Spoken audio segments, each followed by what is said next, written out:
Welcome everyone to the Legacy Finance Committee meeting. Pretty exciting day. We have a lot of bills up today. Again, this bill does some incredible work, and we're going to hear from so many great testifiers today. And thank you everyone for joining us on Friday. And we don't have to stay till 5. We can go through quicker, or we can stay till 5. So anyways, Ms. Hirsch, would you be willing to take the roll, please? Yes. The chair is present. Chair Lilly, present. Vice Chair Jordan. Jordan, present. Jordan, present. Representative Green. Present. Green, present. Representative Acomb. Present. Acomb, present. Representative Anderson. Representative Anderson. Representative Bowe. Present. Bowe, present. Representative Christensen. Present. Christensen, present. Representative Hassan. Hassan is present. Hassan, present. Representative Murphy. Murphy present. Murphy, present. Representative Nelson. Nelson, present. Nelson, present. Representative Erdahl. Present. Erdahl, present. Representative Wozlowick. Present. Wozlowick, present. Representative Zhang. Representative Zhang is, yeah. Representative Zhang is excused, and we do have a quorum. Thank you. We have a quorum, and thank you, Ms. Hirsch. Representative Vice Chair Jordan, have you had a chance to look at our minutes from our March 17th meeting? And if so, would you be willing to move them, please? Yes, Mr. Chair, I've examined the minutes from March 17th and I move for their approval. Thank you. Any questions regards to the March 17th meeting? Seeing none, all those in favor, please say aye. Aye. Aye. Those opposed? The minutes are approved. Thank you, Representative Jordan. So again, we have a very full agenda, and we're hoping to stick to the timeline. I think we can do this. I'm super excited. Some amazing projects that we're going to hear about today, and I just really feel blessed that you've all taken this time, and then we're going to hear about these. So I'm going to start by moving House File 488 and to be laid over. And Representative Agbaje, welcome. And I'm excited to have you on our committee today. And please go ahead and tell us about your project. Thank you. Thank you so much, Chair Lilly, and thank you to the members. Yes, I am presenting House File 488 today. Basically, the purpose of this bill is to provide funding for grants for cultural and heritage programs specific to African American people in Minnesota. The importance of this grant funding is that it will be used to support telling the story, the contributions, and the trials of Black Minnesotans. These are stories that should be told all the time because it's also Minnesota's history. It's a beautiful culture, and as a state, the same way that we advance the history and culture of all the various groups that make up Minnesota, we cannot leave out specific funding for African American culture and heritage. This funding has been used and can be used to support programs that take place online, through public television, and also in the classroom. The Humanities Center, which would be the grant-making entity, can also use these grants to fund individuals, and those individuals can help facilitate discussions on racial and social justice, particularly for young people in Minnesota. So members, today I ask for your consideration and support. This is actually the first time an appropriation dedicated to this work would be approved. So I specifically ask for your consideration and support of this bill. Thank you so much. Thank you, Representative, and a great presentation. I want to back up just for a second because you have a delete all amendment, and I'd like to get this in the shape that the author would like. So I'll move that the DE1 amendment. Any questions? Seeing none, all in favor, please say aye. Aye. Aye. Those opposed? The bill is amended, so thank you. So do you have any folks that'd like to talk about the bill or? No specific testifiers on this particular bill. Okay. Yeah, I've appreciate your coming today. I've had great discussion with other members of the legislature, in particular Representative Moran, and just hearing some great work here. Is there any questions from members as far as what we're trying to do here or accomplish? I don't see any questions at this time, and thank you. So I think you did such a good job. We don't, not any questions at this time, so thank you. So I'll renew my motion that House File 488 is laid over. So that the bill is laid over. So Representative Agbaje, you have another motion or another effort that you're working on. So as chair, I'm going to move that House File 1728 be laid over. And Representative Agbaje, go ahead, please. Thank you so much, Mr. Chair and committee members. So yes, the second bill I have up today is specific to supporting the work of the Minnesota African American Heritage Museum and Gallery. So this is a museum that recently opened, and it is in my district, but it provides a space that showcases, this side of Minnesota history. And the museum and gallery also is an opportunity for artists to showcase their work. The museum is a conduit to sharing and expressing the rich, varied, and beautiful history of Black Minnesotans. And again, I believe that this is the type of legacy that should be supported and sustained in Minnesota through dedicated funding. And this is why, and there's also an amendment too, but this is why we are asking for $350,000 for each year of the biennium, because this is the type of funding that will support various programming, including, again, as many museums are moving to online and technology, so those technological tools, and also support the museum's capacity to bring in, host, and facilitate a lot of their work. So with me today, I do have Tina Burnside from the museum, who can speak to the needs of the museum and also the impact that the museum has had, not only throughout this district, but also throughout the state of Minnesota. So thank you, Representative. Again, I want to back up, and there's an author's amendment, and I want to make sure we get it in the shape that you'd like. So I'm going to move the A2, the amendments quoted A2, and any questions regards to the amendment at this time? I don't see any. All those in favor, please say aye. Aye. Aye. Those opposed?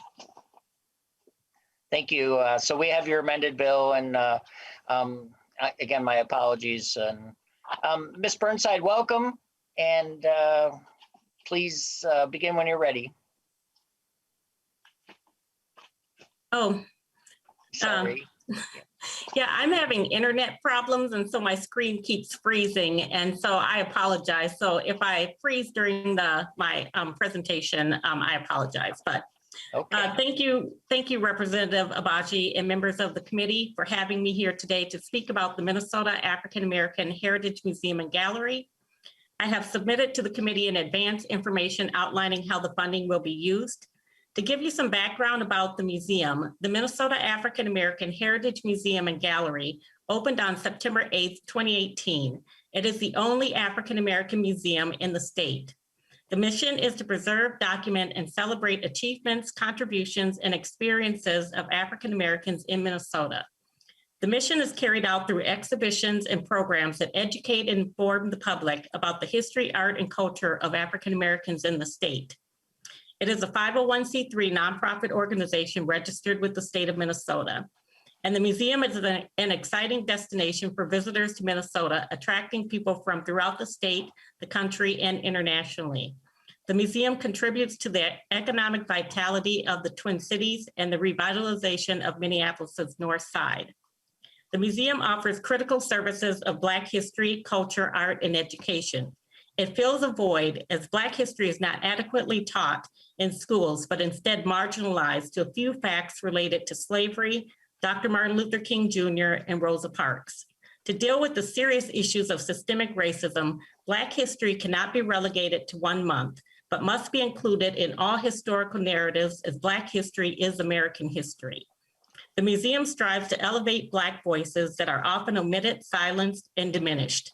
The museum is essential during this transformative time after the killing of George Floyd.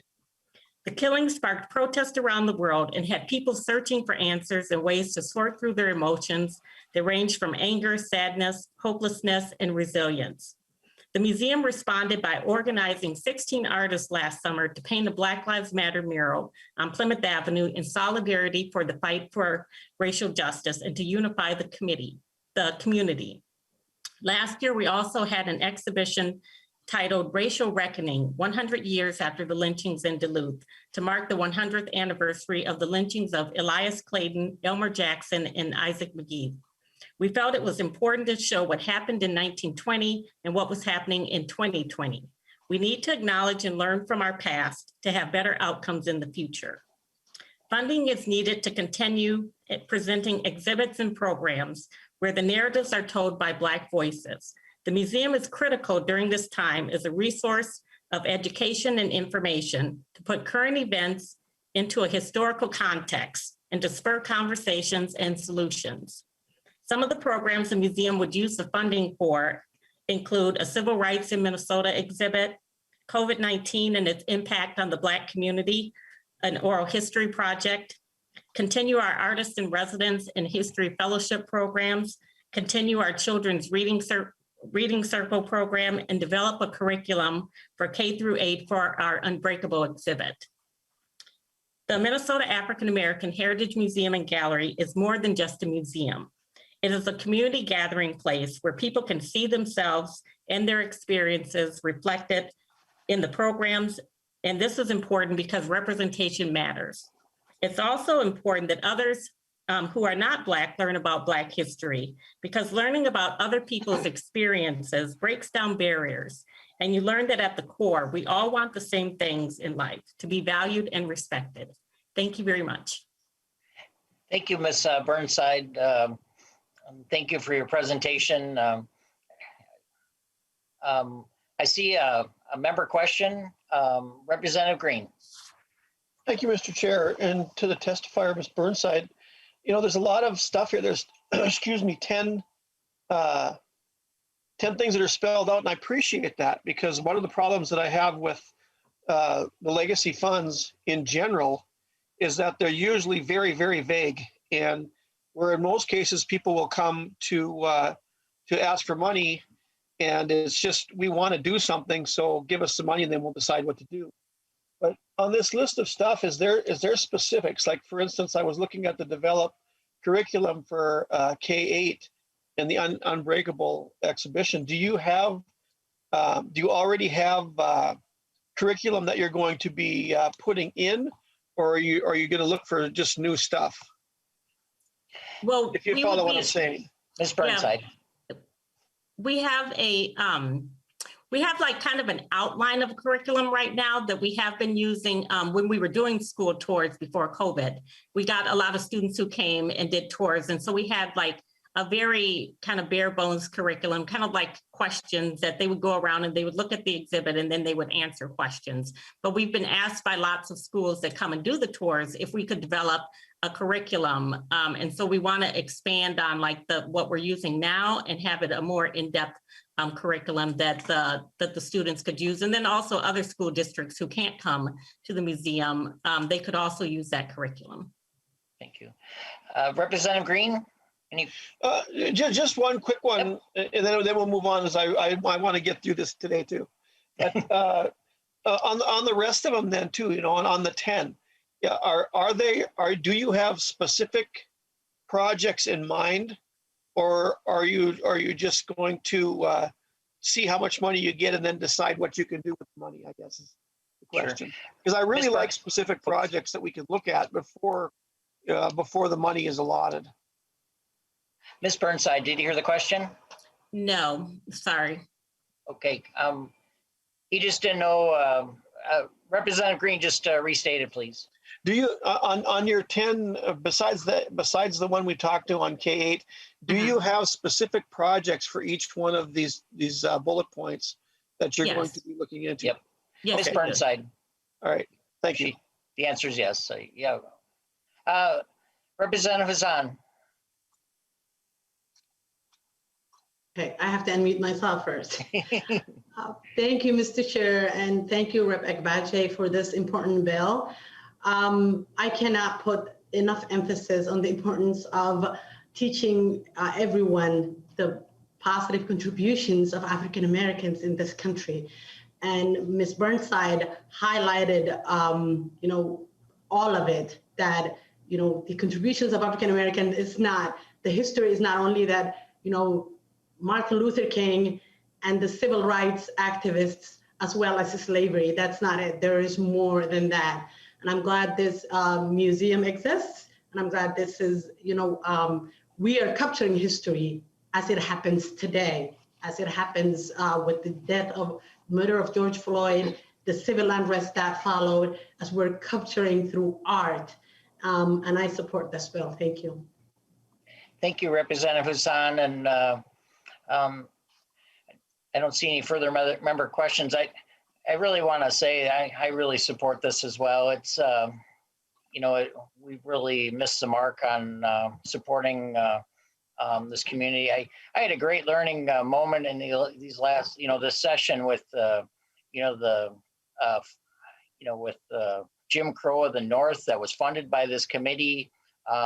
When you watch that, it's just powerful. I think Minnesotans had some arrogance a little bit, thinking that we weren't part of a lot of this discrimination, and clearly we were. And please look at that video and just see, especially in the housing, how what a horrible legacy that was left. But anyways, that's just one example. But again, Ms. Burnside, thank you, and Representative Agbaje, would you have some final comments, please? Thank you, Mr. Chair. I would reiterate, especially for this bill, strong consideration for funding for this. It is vitally important that we, keep this space alive and keep going to make sure that we are always telling the story of Black Minnesotans throughout Minnesota's history. So thank you. Thank you, Representative. With that, I'll renew my motion that House File 1728 as amended is laid over. Thank you, Representative, and Ms. Burnside. Thank you for your work. And, Thank you. Thank you. So moving on to the next one, we have House File 1858, and I'll move that House File 1857 is laid over. And Representative Berg, welcome to the Legacy Committee, and go ahead and tell us about what you're working on here today. Thank you, Mr. Chair. This is a bill to commemorate the terror attacks on 9/11, the 20th anniversary, and having funding provided and money appropriated. Our lives were forever altered on the sunny autumn morning of September 11th, 2001. The world as we knew it changed in just a few short hours, not just the skyline and landscape of the New York City streets, but also the sort of still and steady uncertainty that we, or the still and steady certainty that we, in the land of the free, for some of us, were safe in our tidy homes on tree-lined streets in cities and towns across this nation. In the ensuing months and years after that dark day, too many of our mothers, fathers, sons and daughters, friends and neighbors would be thousands of miles away defending our freedom, protecting our democracy, and making those tree-lined streets a little safer than they'd been the day before. Out of that day would come the phrase, the global war on terrorism, that would shape our worldview and define our place on the world stage for decades. I'd like to pass the time over to my testifier now. Thank you, Representative Berg. Mr. Starkey, please state your name and go ahead when you're ready, please. So my name is Carson Starkey. I'm a staff representative and organizer for the Carpenters Union here in St. Paul. So I'm in favor of this bill, which I presume has bipartisan support for two main reasons. One, I joked about with my military veteran friends in the past, and I continue to do so in the future, probably to my wife's dismay, but a lot of military veterans don't have opportunities to sit down with Tom Hanks or Steven Spielberg and relay our experiences to HBO. That's sort of a fun way of saying that, the people you serve with want to feel connected to the greater experience. And, this bill would be an investment in that and allow them to feel connected to something much bigger than themselves, right? The society which they served and it not only honors their service, but makes them feel connected, right? Memorials or, teaching opportunities and projects like this aren't necessarily revenue generators, but they're important stories about what the people did when they were in the armed forces and all the important acts they took. Those are opportunities for them to talk about their experiences. The second reason is sort of a public history reason, in my view, and I think that's really important too.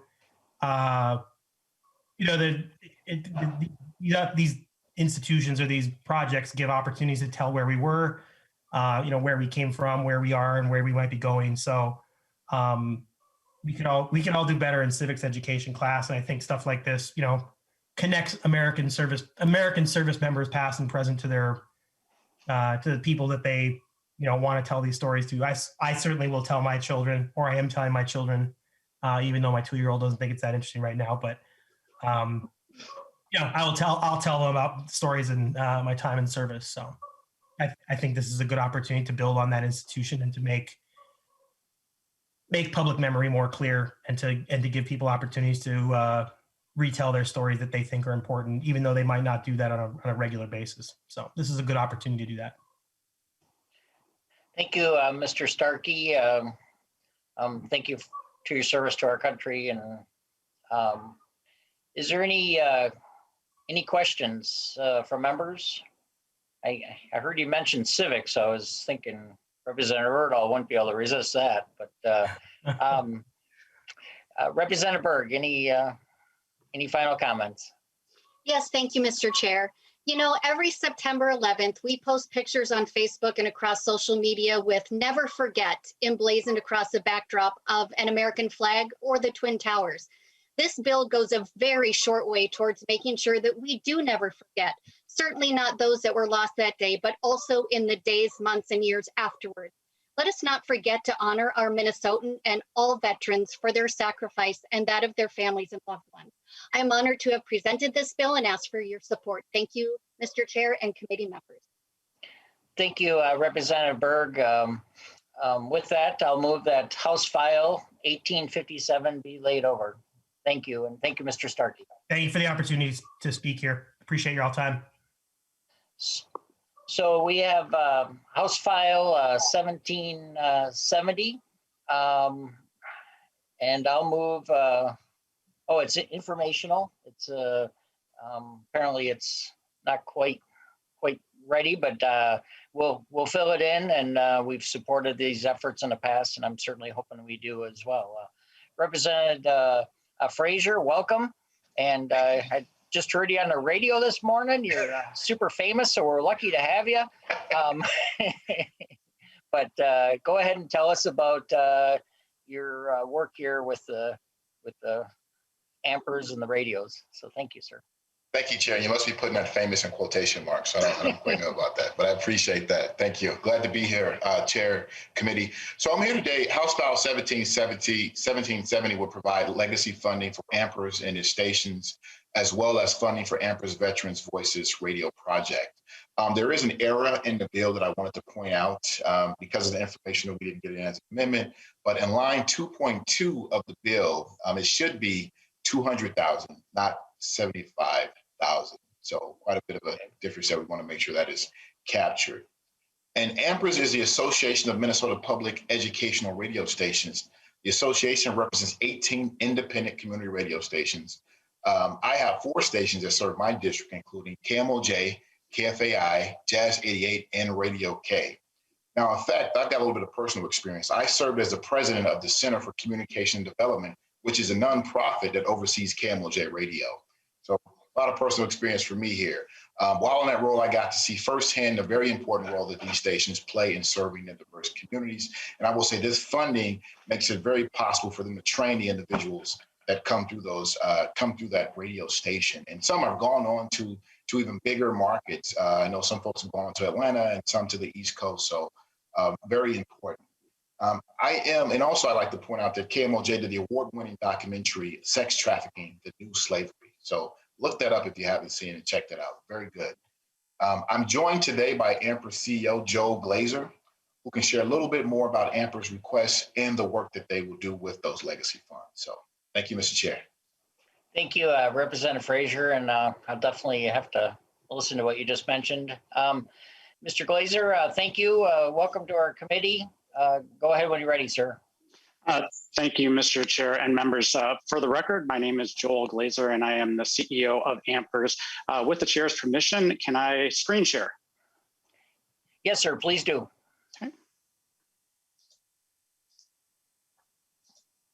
Okay. Everybody seeing? We good to go? Yep. Thank you, Mr. Chair and members.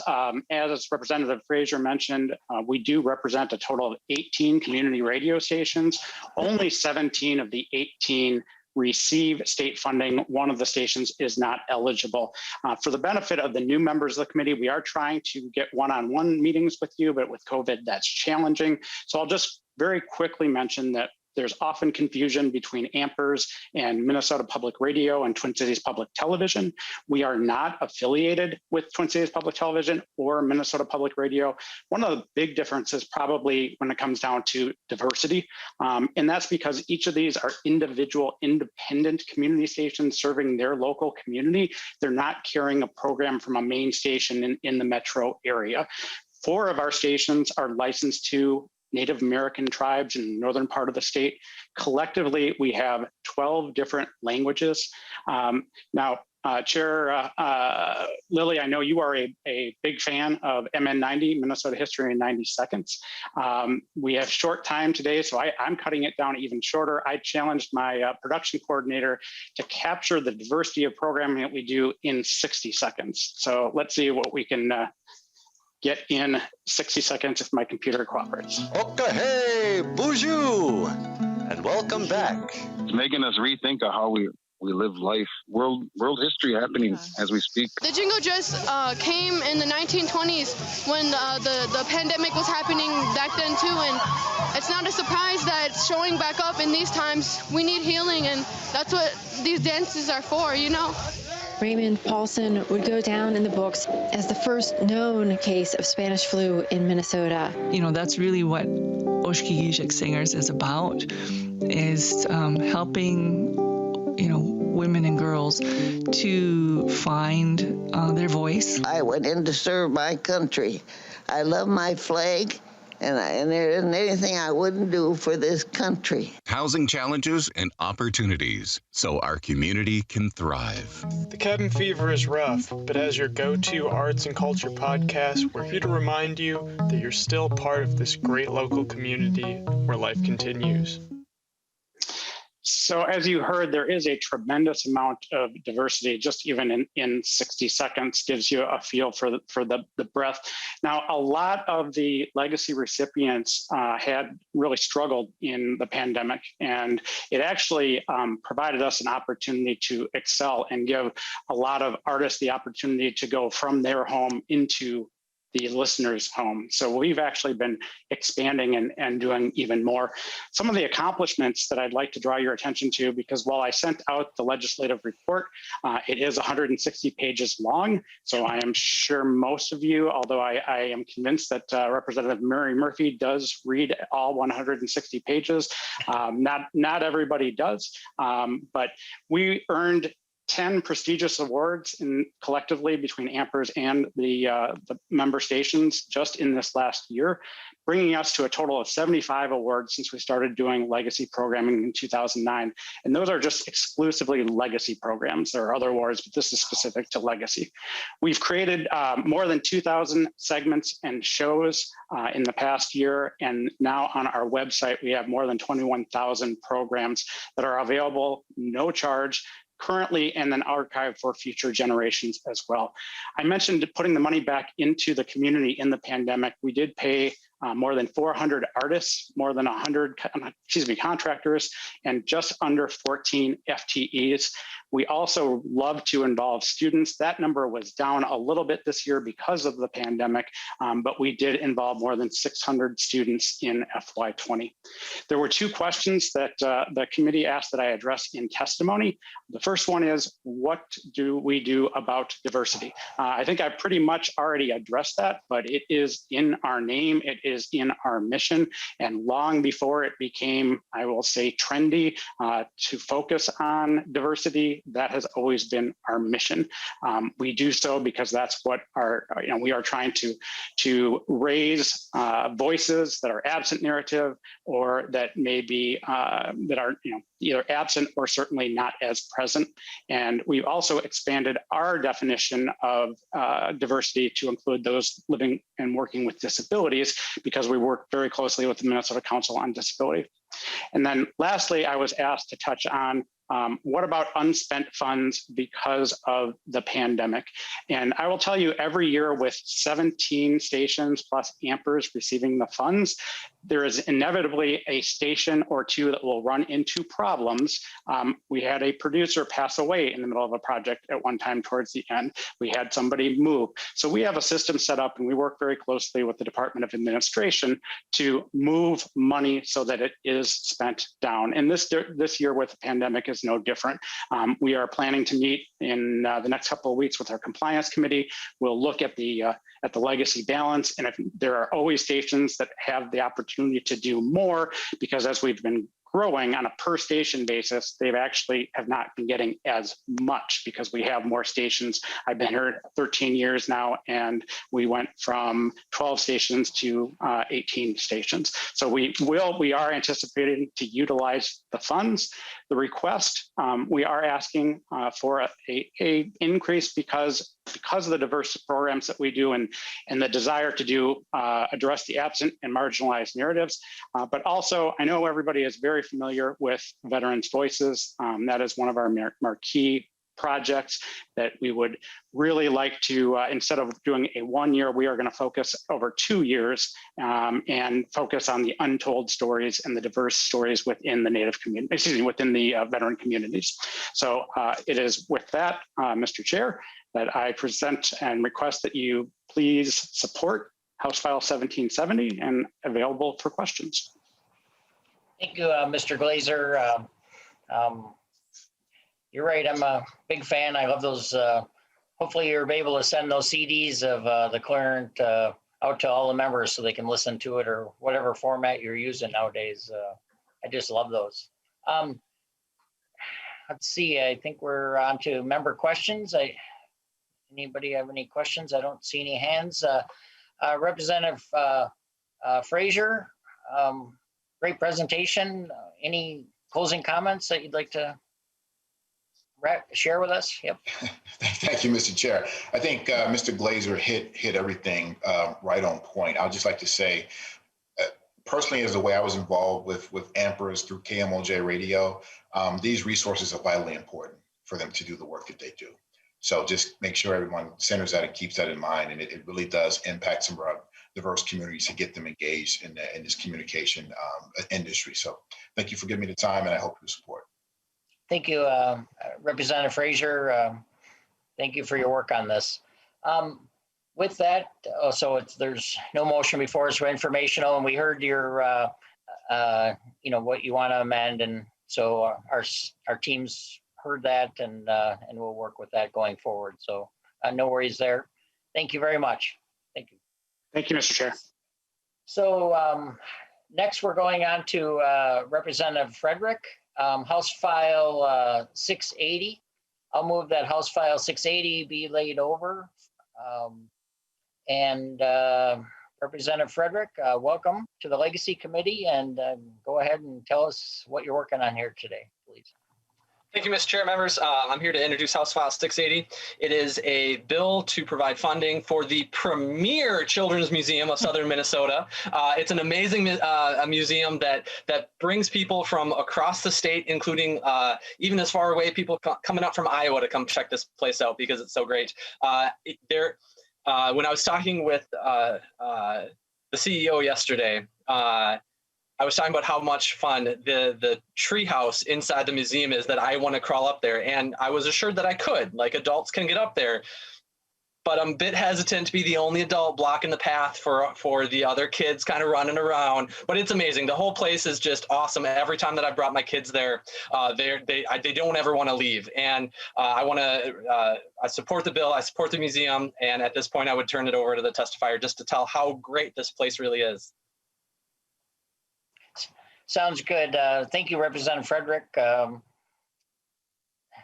So Ms. Dickmeyer, go ahead and tell us about what you have going on down there. I was definitely worked over pretty hard by your your author yesterday. So go ahead. He said I wouldn't fit. I don't know. Ms. Dickmeyer, we can't quite hear you yet. Oh no. It doesn't look like she's muted, so.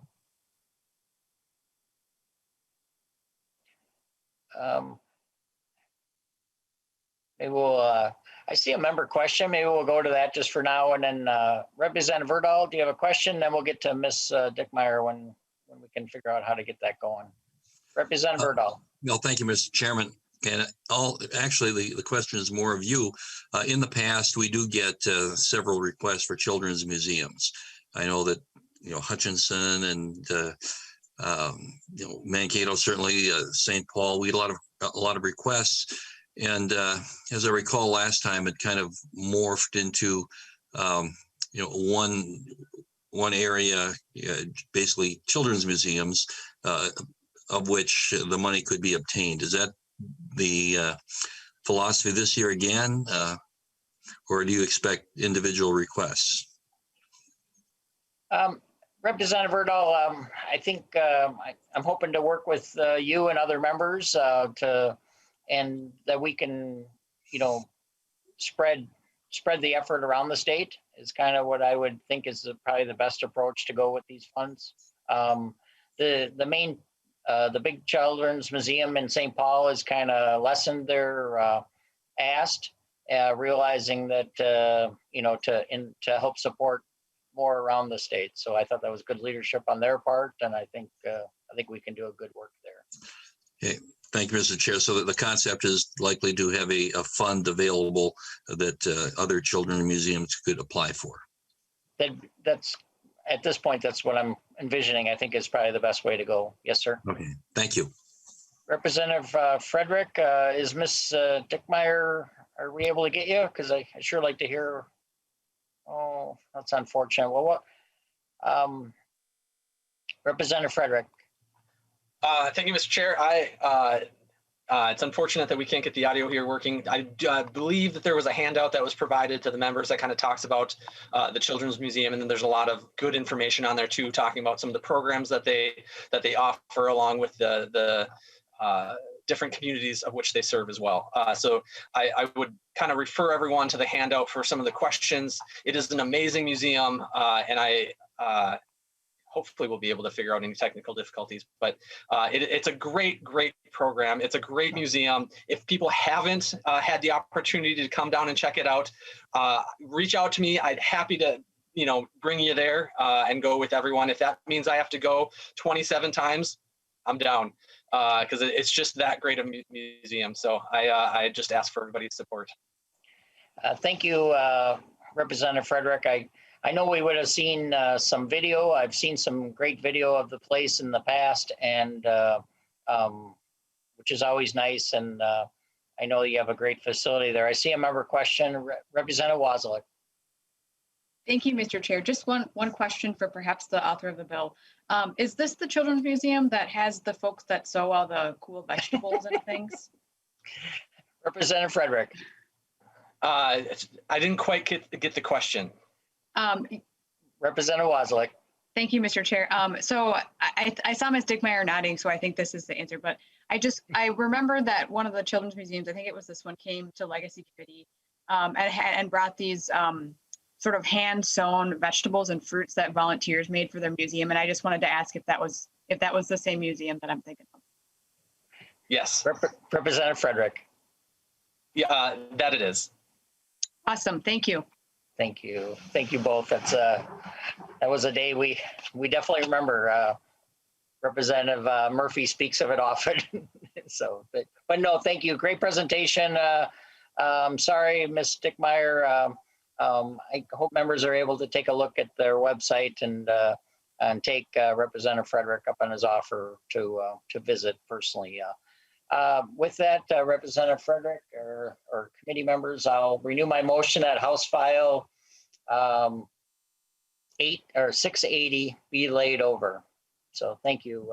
Representative Frederick, we have another effort that you're working on, so stick around here. I'll move that House File 913 be laid over. Representative Frederick. Thank you, Mr. Chair. House File 913 is a bill to provide funding for county fairs. As we know, last year was not a great year to be able to be doing things in person. However, we are hoping that this year and next year are going to be different. And so what this bill is, it's to provide funding for county fairs. It is a bill that has a long history of getting passed and supporting our counties to be able so they can have these county fairs and address, every county fair is different, as I'm sure everyone can imagine. But this is just the round to hopefully be able to provide people with opportunities to be able to get back out in the communities, get outside, starts this summer and this fall. And at this point, I would turn it over to my testifier. Thank you, Representative Frederick. I sure hope we're able to get outside and resume. Certainly a great thing to enjoy in Minnesota and during the summers. Ms. Gustin? Yes, thank you, Good afternoon. Representative. Welcome. Yep, thank you, Chair Lilly and Representative Frederick for the introduction. I hope that my sound is working okay. Excellent. Okay, great. Thank you so much for allowing me to speak today on behalf of this House File. My name is Tiffany Gustin, and I was born and raised in Aiken County, so central Minnesota, and I have served as a director on the Aiken County Fair. I've exhibited in county fairs and been at the fair for as long as I can remember, decades, unfortunately. But now I am the executive secretary of the Minnesota Federation of County Fairs, which is an organization that represents all of Minnesota's county fairs across the 87 counties within the state. You'll notice that there's over 90 county fairs that may be included in your materials. And how does that happen with 87 fairs? But just because of the geographic size of several of the counties within the state, there are 7 counties that do have more than one county fair. So that's how we get that number bumped above 90. So again, I'm here today in support of House File 913, which provides $400,000 in equal share grants to the county fairs, to the county ag societies, to promote art, history, and cultural heritage at each of those county fairs.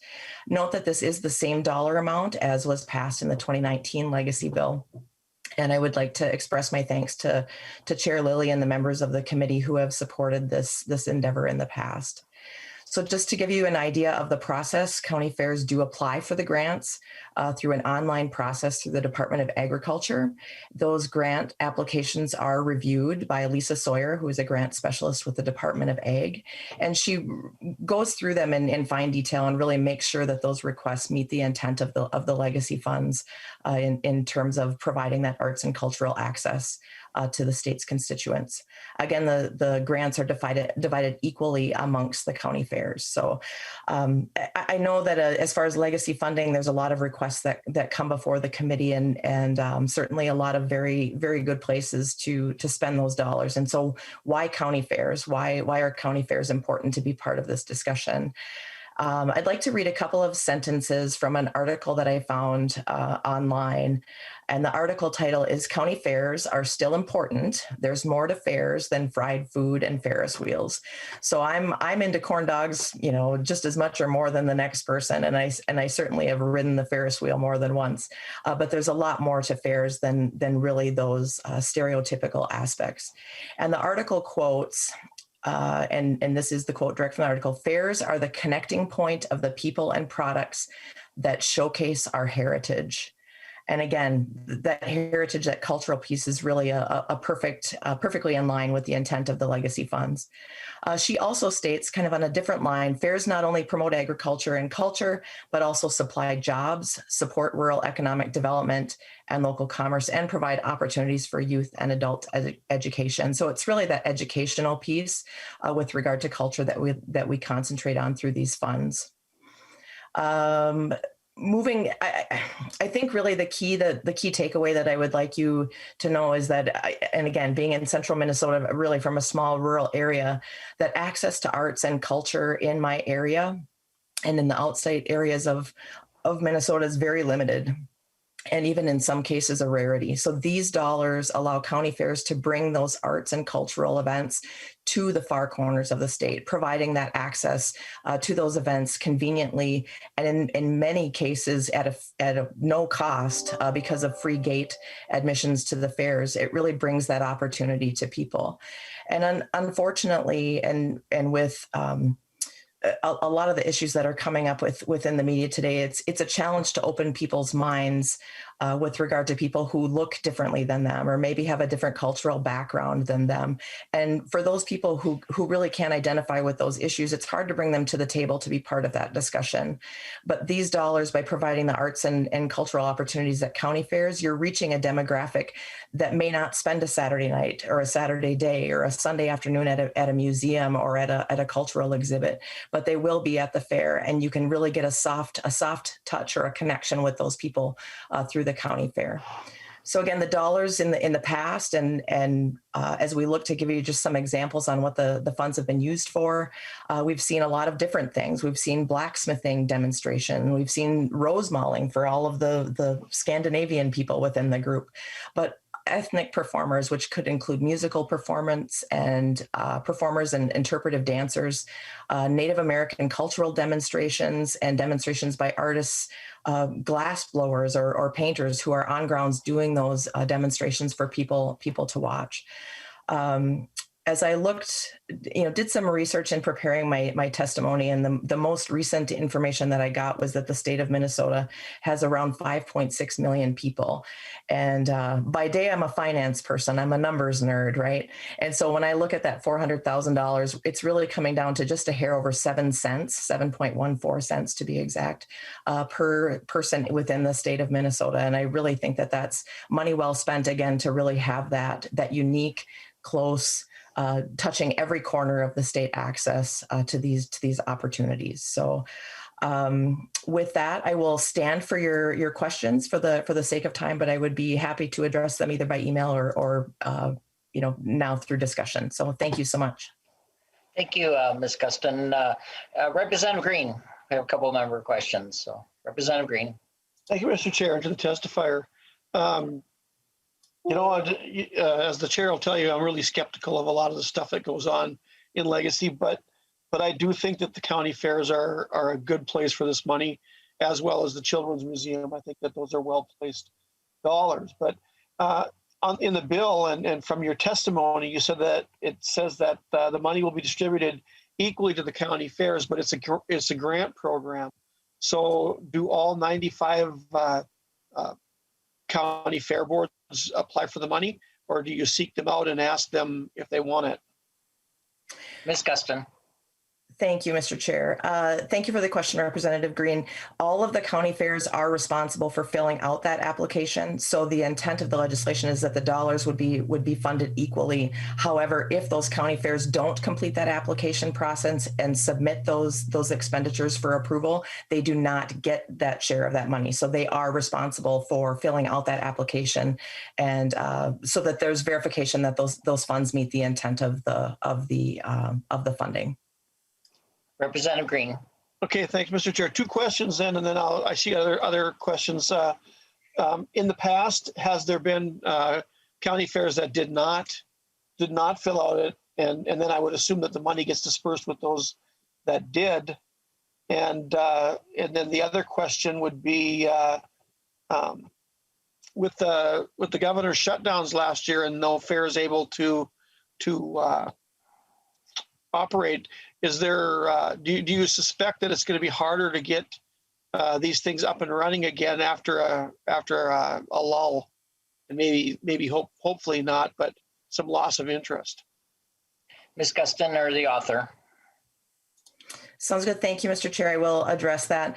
Representative Green, the answer to the question is yes, there are sometimes fairs that do not complete the paperwork. And I will say, like anything else, that there is, and I really think that the pandemic has exacerbated this, right? I mean, we've seen a lot of negative feedback towards governmental decisions, whether it's the shutdown, and I think that county fairs at a local level have seen that as well. So as fairs canceled their events or decided to limit access to grounds because of the pandemic, there was some negative feedback. And to be perfectly honest with you, there were some fair boards that have experienced turnover in their officers and in their board members as a result. People who didn't necessarily care for the social media attention that was granted to them as a result of the closures. So this year for the grants for 2021, the application to apply for the funding, I believe it was February 11th, that second week of February, but there were fairs that did not complete the application. And I'll give you one example of one where I had a call, and I know she completed it, but a call from a fair board member who was on a member, I believe, 9 directors on her fair board. And she said, I don't know what to do. Will you help me? I know that there's a deadline for these grants. Every other person on her board walked out and left her holding the bag. She completed that form, and she is in, and they're recreating that board. But there has been a lot of turnover, and anytime there's turnover with the people who are responsible for that paperwork, sometimes we do see a year where a fair does not complete that process. At that point, the Federation and one of its directors will reach out to those fairs and offer time and meeting space, and certainly some assistance to be able to get that fair back on track the next year. And we've had a very high success rate with that. Yep, go ahead. I'm sorry, Chair Lilly. No, I interrupted your last sentence. Yeah. There were, as addressing last year, because of the cancellation of fairs, there were some fairs who did hold, whether it was drive-through events or the food, similar to what the state fair did, right? Those food events, and did offer some entertainment and some events through that. However, there were dollars that were left unspent. Fortunately for the fairs involved, what we recommended that they do, and it was very successful, is that they reached out to the vendors, to the artists that were scheduled to come to last year's fair, and to readdress to have those vendors, those artists come back and perform those services this year. So there is money that remains unspent from the 2020 grants. However, all the fairs have been working to be able to apply those fairs now to this year's event. Thank you. Great. Thank you. Good question and thorough answer. I'm a little scared to go to this next person, Representative Murphy, but if you ever archive a speech, a couple, the chair before me, Representative Gunther, she was speaking about her experience at the county fair, and maybe she's going to share some of that today, but I don't know. Representative Murphy.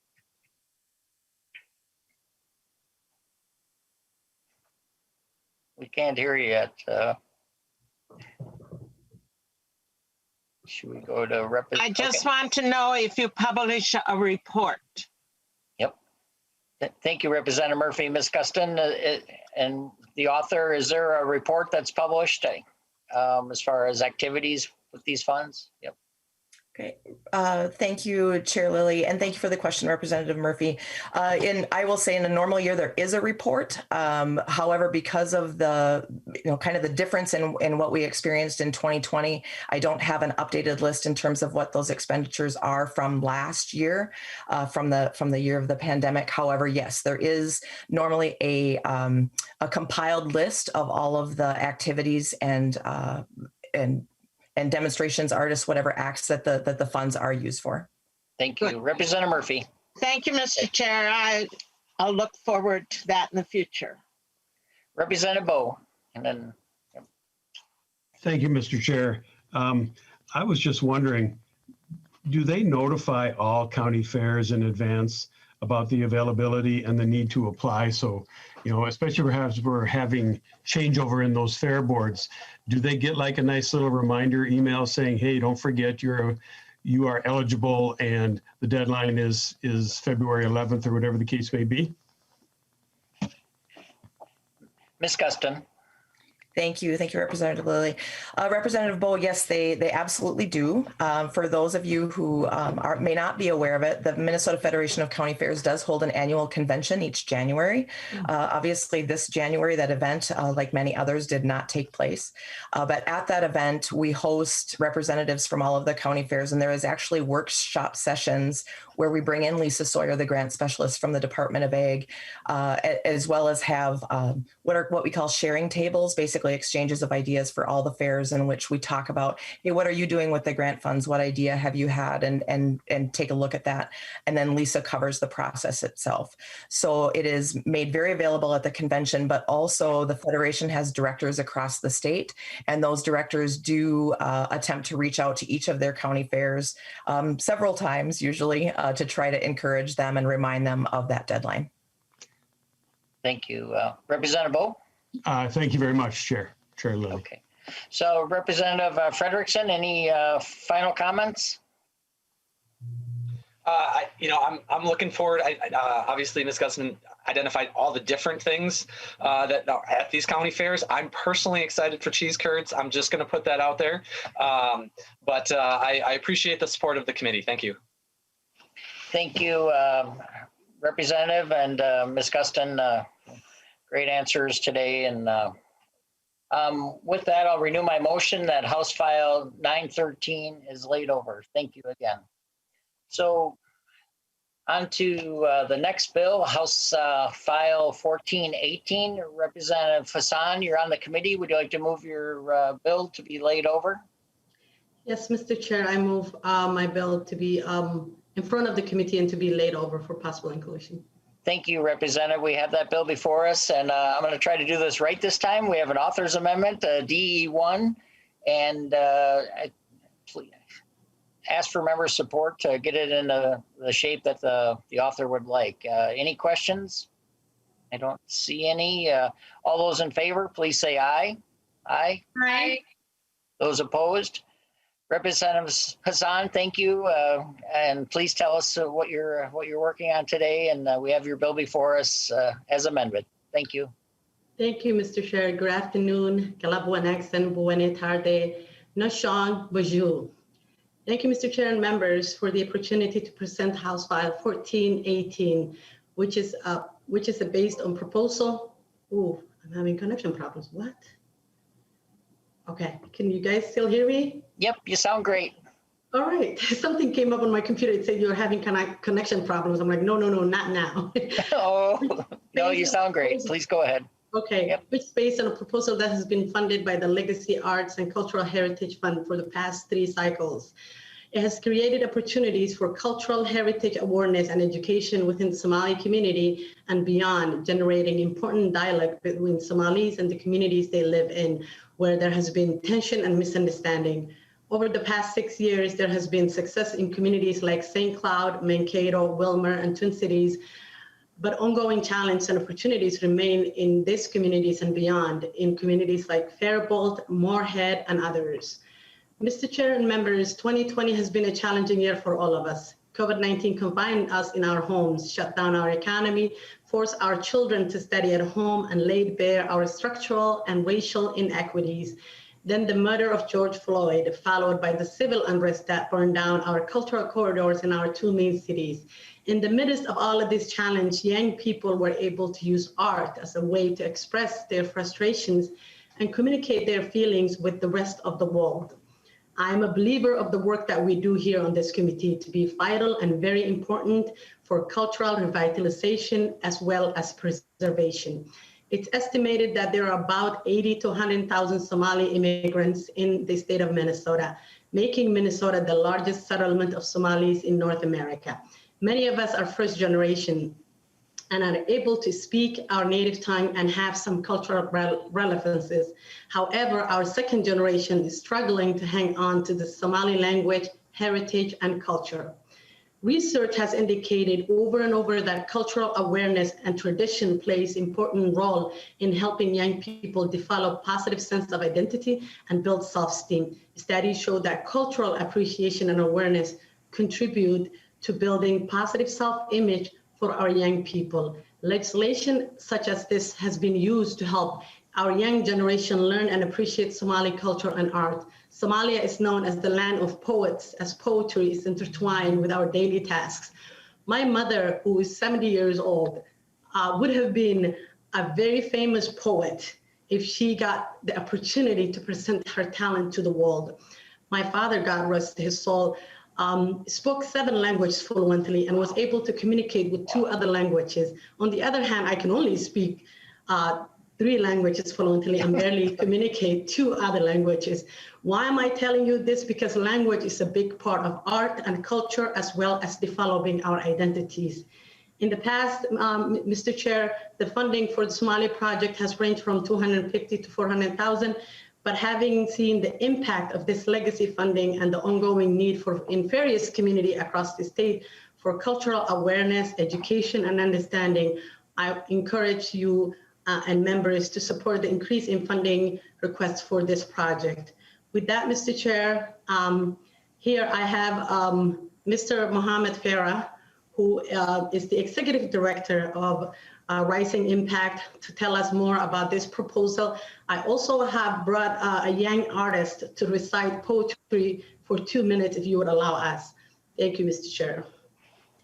Thank you, Representative Hassan. I'm impressed with your language skills and your father's. That's amazing. Mr. Farah, welcome. I've had some great conversations with you through the years, and I'm excited to have you at our committee today. So go ahead when you're ready, sir. Great. And I don't know how you want to fit the poet in. Is that going to be after you? Or? Yes, I will call him out. Okay, thank you, Mr. Farah. Okay.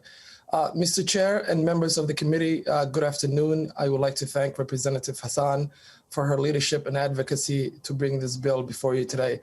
My name is Mohammed Farah. I am the Executive Director of Rising Impact, a nationally recognized Somali youth development organization tailored towards enriching the lives of Somali American youth by utilizing the positive elements of education, mentorship, employment, and the arts. On behalf of the Somali Minnesota youth and really all Minnesotans, I urge you to support House File 1418.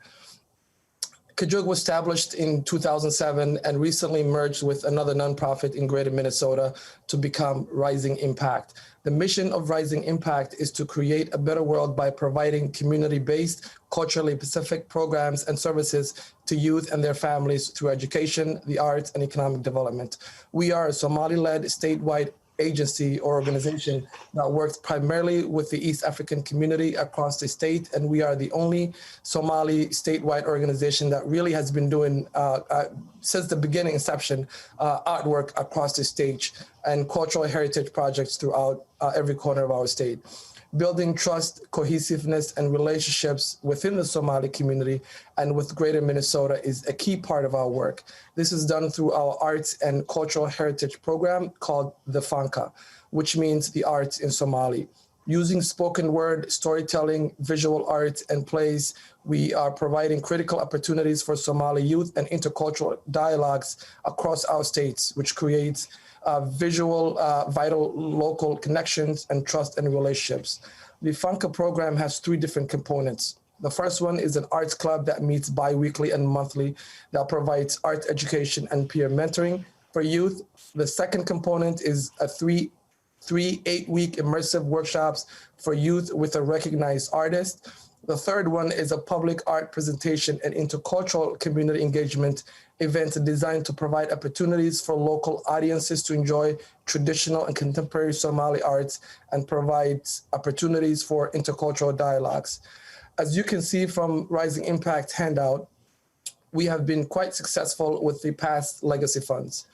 We have worked with over 50 different artists in the program. We have reached closely to 2,500 people in the program, and feedbacks have been received. Some of the feedbacks have been received have been very positive. Since 2015, we have been recipients of the legacy funds throughout the Minnesota, through the Minnesota Humanities Center. We thank you and we appreciate that. We are very grateful for those opportunities. We can appreciate the previous arrangement of the legacy funding passing through the Minnesota Humanities Center and why this was done. However, we believe that the legacy grant funds that go to the Somali community should be determined by Somali-led organizations. Rising Impact has the capacity and the experience and the know-how in terms of coordinating Somali arts and cultural heritage programs across the state. Mr. Chair and committee members, we have a lot of work ahead of us, especially in Greater Minnesota, where Somalis are moving everywhere. There are few opportunities for intercultural dialogues, so there is tremendous amount of misunderstanding, fear, and sometimes people do get hurt mentally and physically in many ways because of this. Together, we have the power and the course on this moving forward, and I hope you can consider the bill that is before you today. We are living in a critical time, and we need your continued leadership and advocacy on this issue. The need for this funding and the need for this bill is obvious and vital for all Minnesotans across. I would like to thank Representative Hassan again for her support, as well as Representative Lilly for hearing this bill, and I urge the committee to include House File 1418 in the Omnibus Legacy Finance Bill. I would like now to introduce one of our teaching artists that we have been working with in the past. His name is Abdi Phenomenal. He's a Somali artist who will recite a poem called "The Night," which was recently published in a moment of silence, 50+ Black Minnesota voices in a historical moment of transformation by Shah Cage. Thank you so much. Thank you, sir. Welcome to our committee, and I'm super excited to hear your work. And you know what we saw in the last inauguration. You've got a pretty high bar to try to meet here. So. Oh Lord! No, go ahead. What an introduction! The pressure. Thank you for joining us. No, thank you so much, and please thanks. Introduce yourself. Thanks to the committee members and everybody, and including Representative Holden and Mohammed for inviting me, and I really appreciate it.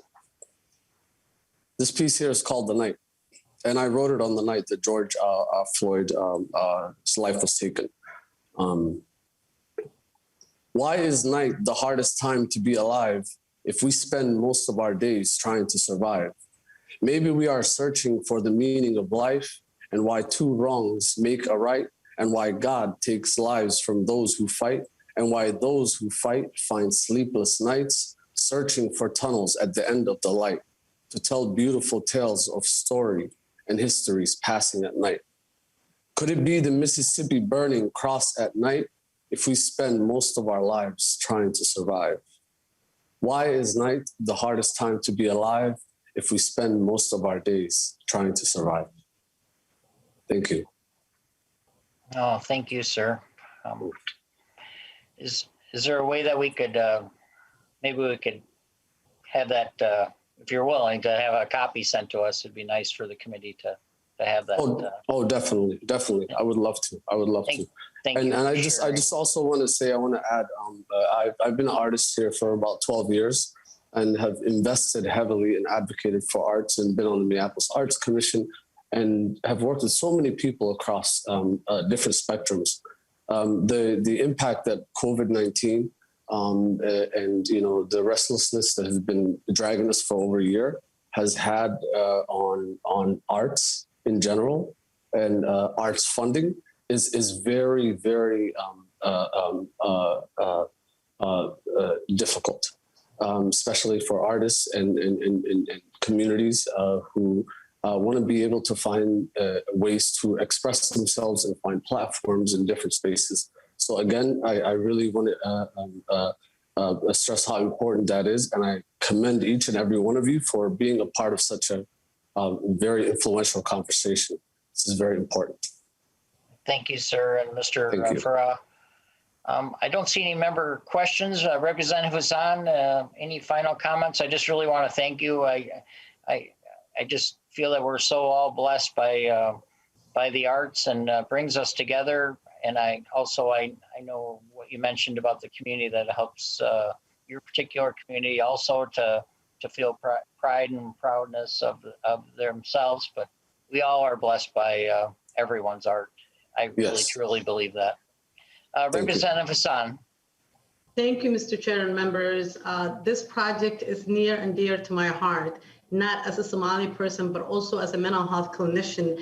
I have seen the power of art when we use art as a form of therapy. And I think we owe it to our youth to give them a chance to find belonging, to be able to express themselves in art, and to learn how to channel their feelings positively through art. With that, Mr. Chair and members, I ask for your support.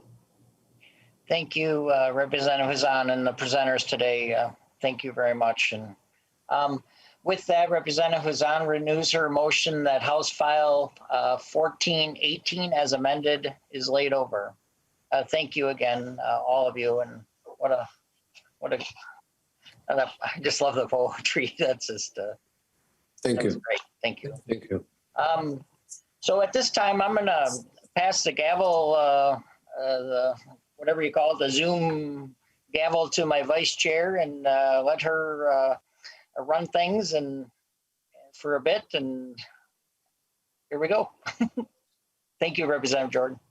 No, thank you, Chair Lilly. I think we are on Representative Hewitt's bill, House File 297, about the zoo. I will move that House File 2097 be laid over for possible inclusion in an omnibus bill. So Representative Hewitt, to your bill. Thank you, Madam Chair, and thank you, committee members. It's great to be in front of Legacy here. I'm not going to take much time in the forefront of this. As you all know, this is the zoo funding bill. What I do want to point out and highlight, as you listen to Director Frawley in his presentation this afternoon, understand they're coming out of a storm, and they weathered it quite well, if you ask me. So I don't want to take time because I know you're in a marathon session here. I'll close at the end, but I want the director and his staff to tell you where they're at in their journey here and tell you how they're going to recover from it. Thank Director, you. Director Frawley. Director Frawley, go ahead. Yeah, Madam Chair and committee members, thank you for letting me present today. My name is John Frawley, Director of the Minnesota Zoo, and also with me today is Missy McGrath, Legislative Director, and Abigail Mosier, our CFO. And before I talk about our request, I'd just like to take a little time to look back historically on how our funds are used. The three areas laid out here: educate guests about Minnesota's natural and cultural heritage, engaging new audiences, and expanding access. I'll give you a little brief overview of each of these areas. Regarding Arts and Cultural Heritage Fund, this funding allowed us to keep our family farm open for an extra 3 months. We at the zoo, I'm sure a lot of you have experienced, we tell the farm story, and Minnesota's got a lot of history in farming. And so for those who don't get a chance to understand how farms have evolved here in Minnesota, we have a beautiful farm that we can share and educate people. This funding allows us 3 extra months of that farm being open, which reaches over 200,000 more Minnesotans. So very important work on that front. With legacy funds, we're also able to ensure our guests have the opportunity to interact with animals in a way through our close animal ambassador programs. And a lot of you have been experiencing and benefiting from Zoomobiles and all these ways that we can go above and beyond and have people connected to animals and the natural world. Also with the natural heritage support, it enables us to begin and continue a variety of projects to conserve our native species. We're a world-class zoo, well known around the country and the world for our conservation programs, and here locally in partnership with the DNR, U.S. Fish and Wildlife Service, the University of Minnesota, and others, we've played a significant role in conservation education about our non-game species such as bison and native prairie butterflies, freshwater mussels, and our Minnesota turtles.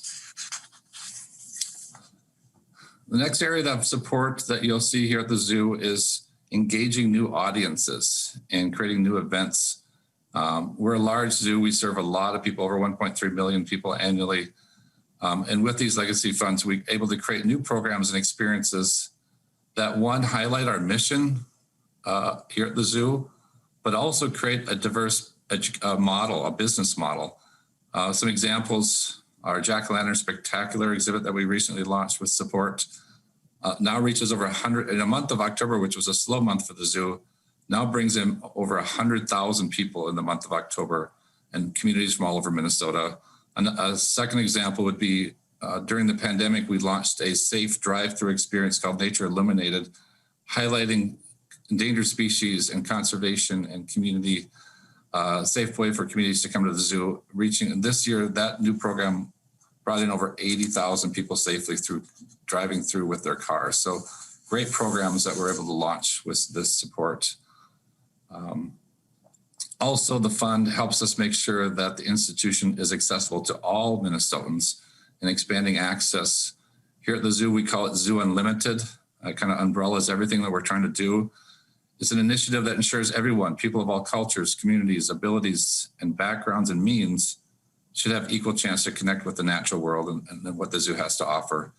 Some examples are, providing maps and support for over 11 languages that we serve here at the zoo and have information. We also have a Minnesota Zoo for All app that allows guests with autism and special needs to have a better experience here at the Minnesota Zoo. So those are just a couple examples. This last slide kind of shows you the historical snapshot of the funding received by the zoo. We've not asked for any increases in our arts and cultural heritage appropriation for the past 4 biennium. However, as we build our Zoo Unlimited program that really addresses the equity and inclusion, we recognize we have a lot of opportunity in this area and we need to grow. Therefore, this year we are requesting increased appropriation of $250,000 for FY22 and $250,000 for FY23. The increase in the request would, one, provide an opportunity for us to advance our equity and inclusion work internally across the campus to make sure that we're thoughtful in all of our training and assessments and plan of how to move the zoo forward. And 2, it would also allow us to focus externally, communicating and working with diverse communities across the state to listen and inform all the programming that we do, all the planning, all the new events and all the new design work. We need to be thoughtful and we need to have those resources to listen and communicate with communities throughout the state. So that, Madam Chair, I just want to thank the committee again for all the support over the years and would be open for any questions at this time. Thank you, Director Frawley. Are there any member questions at this time for Representative Hewitt or the folks from the zoo?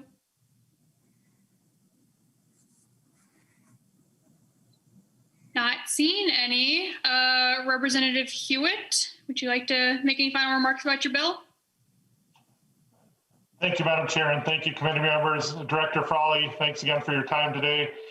As we know, this is our zoo. This is Minnesota's zoo. It belongs to us. The zoo is used by homeschool kids, public school kids, young and old, and you can see it's one big classroom, and we need to continue that. I know this is a fairly substantial ask this year, but it's a great investment as we go forward. I kind of screwed up on my introduction. I have to apologize for that. That was mine for environment yesterday, but I do have to say that the zoo, even though they stumbled this year with COVID, they are strong, they have the right management team, and we're gonna see amazing things come out of our zoo, and we can't have a better management team than what we have right now to guide us with this. So I can rest assured that our investment in the zoo will be a good one. Thank you, Madam Chair and committee. Thank you, Representative Hewitt. And with that, I renew my motion for House File 2097 to be laid over for possible inclusion. Next up is House File 1800. Representative Murphy. Thank you, Madam Chair, members of the committee. I move that House File 1800 be included in the omnibus bill that we are going to put together in the next weeks to come. The House File 1800 was brought to me by the Northern Bedrock Historic Preservation Corps, and they need a language change in the statutes to work with the Minnesota Historical Society to provide experiences for young adult workers that are being trained and working in our communities on historical preservation projects. I have Inez Wildwood is here, and she's in charge of the Northern Bedrock Preservation Corps, and she can explain this need for joint powers contracting legislation much better than I can. Ms. Wildwood. Thank you. Please say your name for the record and proceed. Inez Wildwood, and I am chair of the Northern Bedrock Historic Preservation Corps Board. Thanks for hearing our request today. I have spent over 20 years being very passionate about workforce development for the next generation, as well as always having a lifelong passion that we restore and preserve all of our heritage and cultures and history. So that's what brought me to agreeing to chair this particular board. Northern Bedrock, and all of you have seen an email from me if you've had a chance to, and I understand you may not have, as well as some handouts that you can look at later. But Northern Bedrock serves two issues that Minnesota is facing. One is it creates a career pathway for young adults to learn hands-on trade skills, construction skills, and specifically to use in historic preservation. And then we also lead those young adults in our AmeriCorps crews to do service learning, to put those skills to work, learning more as they go, to be available to preserve historic sites and structures in Minnesota. A lot. We've not had the money to keep up with the needs. And any of us who have an older home know the needs are not easy to budget for. So using AmeriCorps, specially trained AmeriCorps adults to do this work not only gives them a career pathway, but it also serves our state. One of, as chair of the Governor's Workforce Development Council some years ago, I visited a lot of programs in the state and saw wonderful development programs, but I know that the quickest way to help people develop real world work skills and get into a career path is to also make sure they get hands-on practice, they get leadership, communication, teamwork, and we weave all those in. With that said, I want to answer questions for you that you may have on why we're asking for joint powers. Essentially, we need it not only to be able to partner differently with the Minnesota Historical Society, but with the DNR, MnDOT, and anybody else in terms of townships on old cemeteries and cities like Duluth that has old monuments. We do all that work. So I'll answer questions. Do members of the committee have any questions for Representative Murphy or Ms. Wildwood?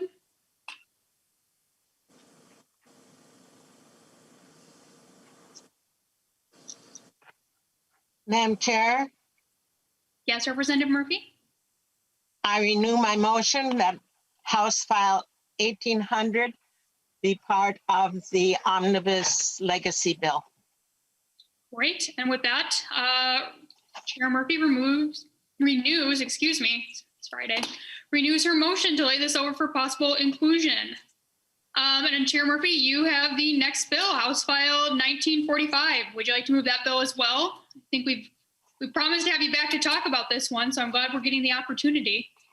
Thank you very much, Ms. Wildwood. Thank you, Madam Chair and representatives of the Legacy Committee. I was hoping that I would get additional time for House File 1944, which started one day about 1 minute to 10. And my Ms. Erin Smith of the Viking library system was testifying and cut off in the first minute of her presentation. And so that's all we've been able to talk about on House File 1944, which is the state appropriation through the legacy funds for programming of programming in the regional library systems. And even today, since House File 1944 didn't have its time today, 1945 is on the agenda, and that is a very important new component that has never been considered by Legacy for this. And so I'm going to give up my time and not talk about the great Rossoni, or not talk about, no, it's a great Brodini. And I'm not going to talk to him about Miss Elisa Mangolian, who travels the state with the Minnesota Opera, giving presentations in schools and libraries and town community centers across the state for the Minnesota Opera. And I'm not going to tell you about the magical things that they did in my presence, but I am going to allow my time to be used today for Beth Burns of the Friends of the St. Paul Library, and to talk about the great books and the book center of the United States of America that has come to Minnesota at the request of the Library of Congress. I don't know how to top that introduction, but thank you, Representative Murphy, and thank you, Representative Jordan. My name is Beth Burns, and I have the privilege of serving as the president of the Friends of the St. Paul Public Library, which does serve as the Minnesota Center for the Book for the Library of Congress. As was mentioned a few weeks ago, you did hear from my colleague, Erin Smith from Fergus Falls, about the importance and impact of library legacy funds that have been distributed statewide through the regional library system since 2009. Locally empowered decision-making has resulted in creative, responsive programs that reflect the arts and the cultural heritage of local communities from Elk River to Eveleth to Elkton. But today I'm actually here to share information with you about a critically important companion component to that same library legacy bill, funding for the Minnesota Center for the Book.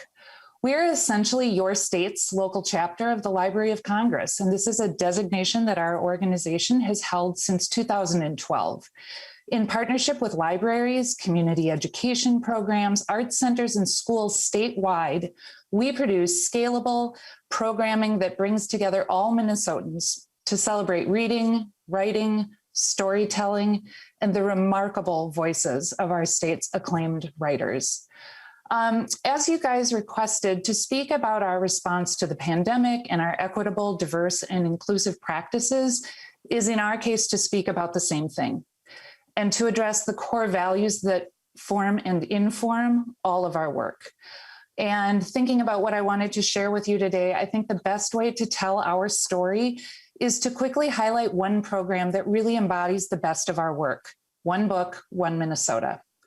A year ago this week, I participated in one of my very first Zoom calls, who knew, with a large group of statewide library representatives to ask how we, as the Center for the Book, could support them in their response to the pandemic and to the enormous disruption they were already feeling to their service model. 2 weeks later, in response to their unified request, we launched Minnesota's first statewide book club, featuring a young reader's book, Because of Winn-Dixie, by Minnesota author Kate DiCamillo. And we frankly had no idea what to expect. We were hopeful for 1,000 readers, but the results really tell the story. This free downloadable ebook was viewed more than 21,000 times by readers in 84 Minnesota counties, and it was checked out hundreds more times from local libraries across the state. We held a virtual event with the author at the end of the reading period, and again, we had no idea what to expect, but nearly 2,000 people attended Kate's virtual talk. They hailed from 47 states and 3 foreign countries. People took notice. Forbes magazine wrote an article about Minnesota's pandemic response and the creation of a statewide virtual book club as a national model. 2 months later, George Floyd was killed.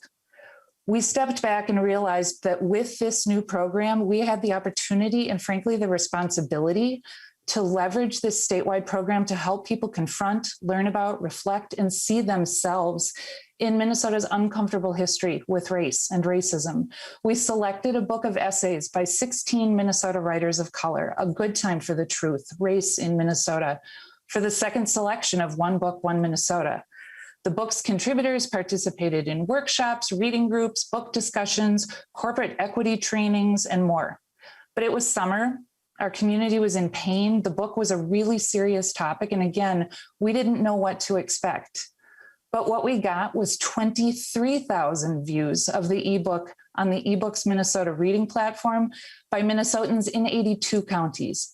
1,800 people participated in statewide programs, and 1,100 attendees and viewers came to the culminating author discussion featuring editor Sun-Young Shin in conversation with 6 of the book's contributors. So hopefully you can see by this example only that we're an organization that is able to adapt, to innovate, and respond to the needs of all of our neighbors across the state, to lift up the incredible power of stories and storytelling, to escape, to heal, to learn, and to grow. We are prepared to meet the moment. 2 documents are included as part of your packet today that elaborate on the specific programs this appropriation will fund, as well as the documentation on impact and reach. A legacy fund appropriation will help us continue to serve this state as your center for the book, weaving together the amazing resources of our library partners across the state to lift up the wonderful and diverse voices of Minnesota with programs that resonate and reach every one of our citizens. I thank you for the opportunity to come back and present for you, and I'm more than happy to answer questions.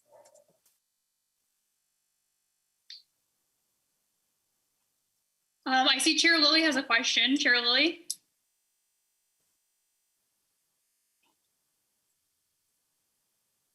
Chair Lilly, you're on mute, unfortunately. That's great. Thank you, Chair Jordan and Representative Murphy and Ms. Burns.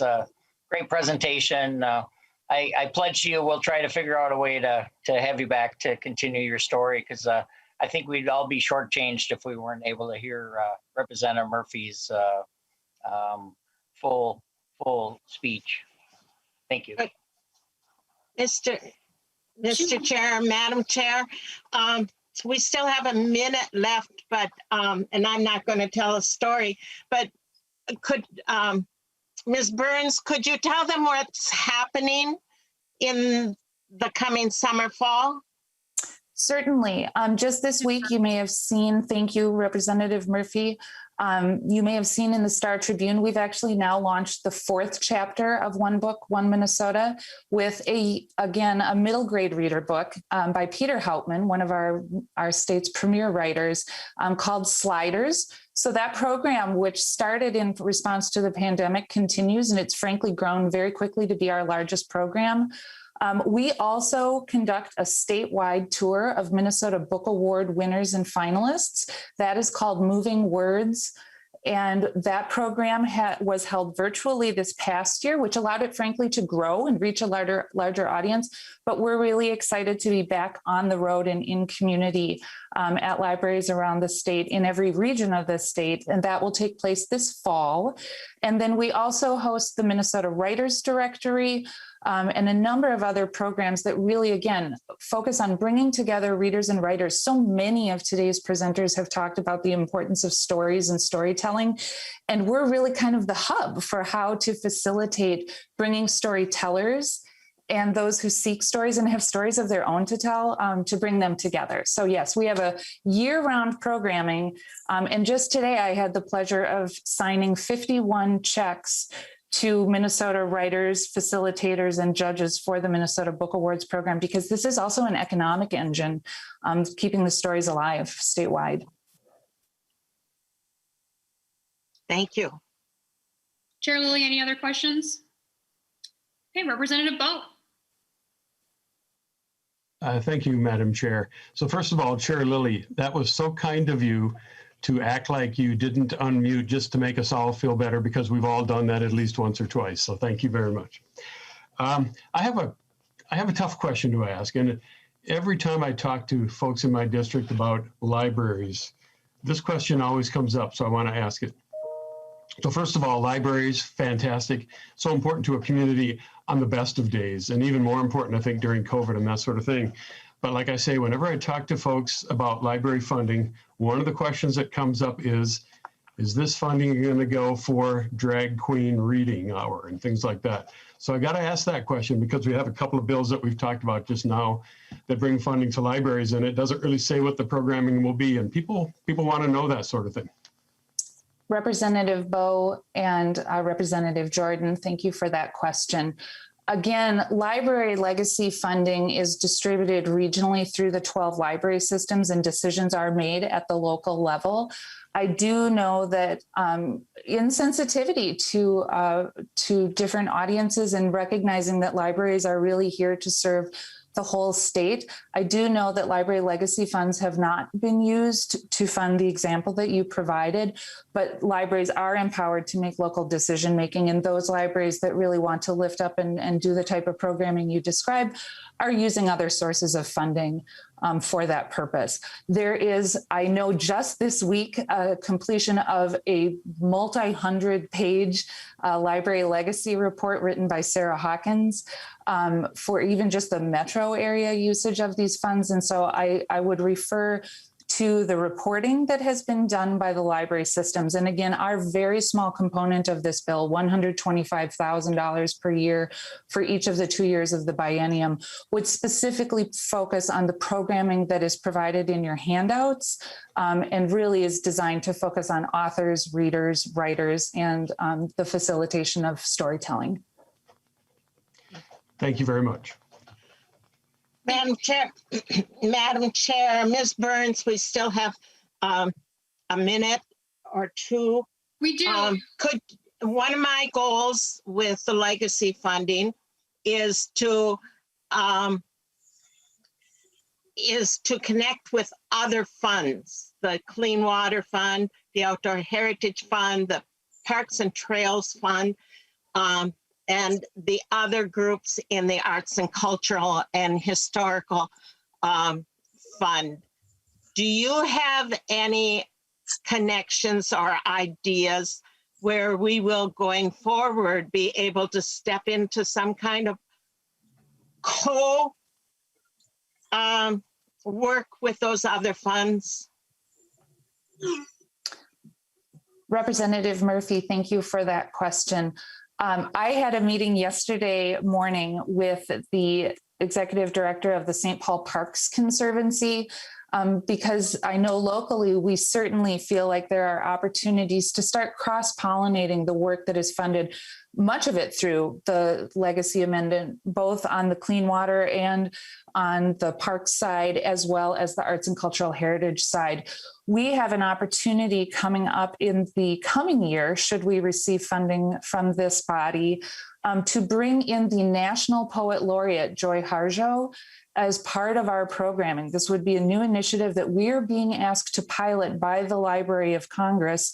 And that partnership would bring together arts centers across the state, the Fond du Lac Nation, libraries across the state of Minnesota, as well as our own work as the Center for the Book. So we're sort of built for partnership. The work that we do is designed to be scalable and bring lots of partners to the table. And so we see ourselves as the intersection, frankly, much in the way that libraries are generally, as places where communities come together and interdisciplinary, really creative thinking can result in innovative programs for the whole state. Thank you, Ms. Burns. And so I think we'll give the final question to Representative Urdahl, and then Representative Murphy, you can say some final words about your bill. So Representative Urdahl. Thank you, Madam Chair. And just following up a little bit with Representative Bowe's comments, as past chair of this committee and someone who has been on it since its inception, I have encouraged in the past and continue to that groups need to be, when they receive this funding, sensitive to how they distribute the money. And for some reason, the lightning rod has been struck by library funding a couple of times. And for example, when I was chair, there was a $45,000 payment to an author for one afternoon. And that received some international attention, unwanted by me, because it was in Matt Dean's district. And since my name is Dean Erdahl, some folks couldn't figure out which Dean was which. And we had to deal with that. So all I'm saying is for the libraries and for other groups that receive the money, please be somewhat sensitive about how the money is spent, because it does reflect on this committee and on this fund, and we want to be able to continue to do it in a way that is as beneficial as we can to the people of Minnesota. Thank you. Thank you, Representative Erdahl. Representative Murphy, any final questions? Madam Chair, I move that House File 1945 be laid over. And with that, House File 1945 is laid over for possible inclusion. Up next, we have House File 2193 from Representative Olson. Representative Olson, do you want to talk to us about the Lake Superior Zoo?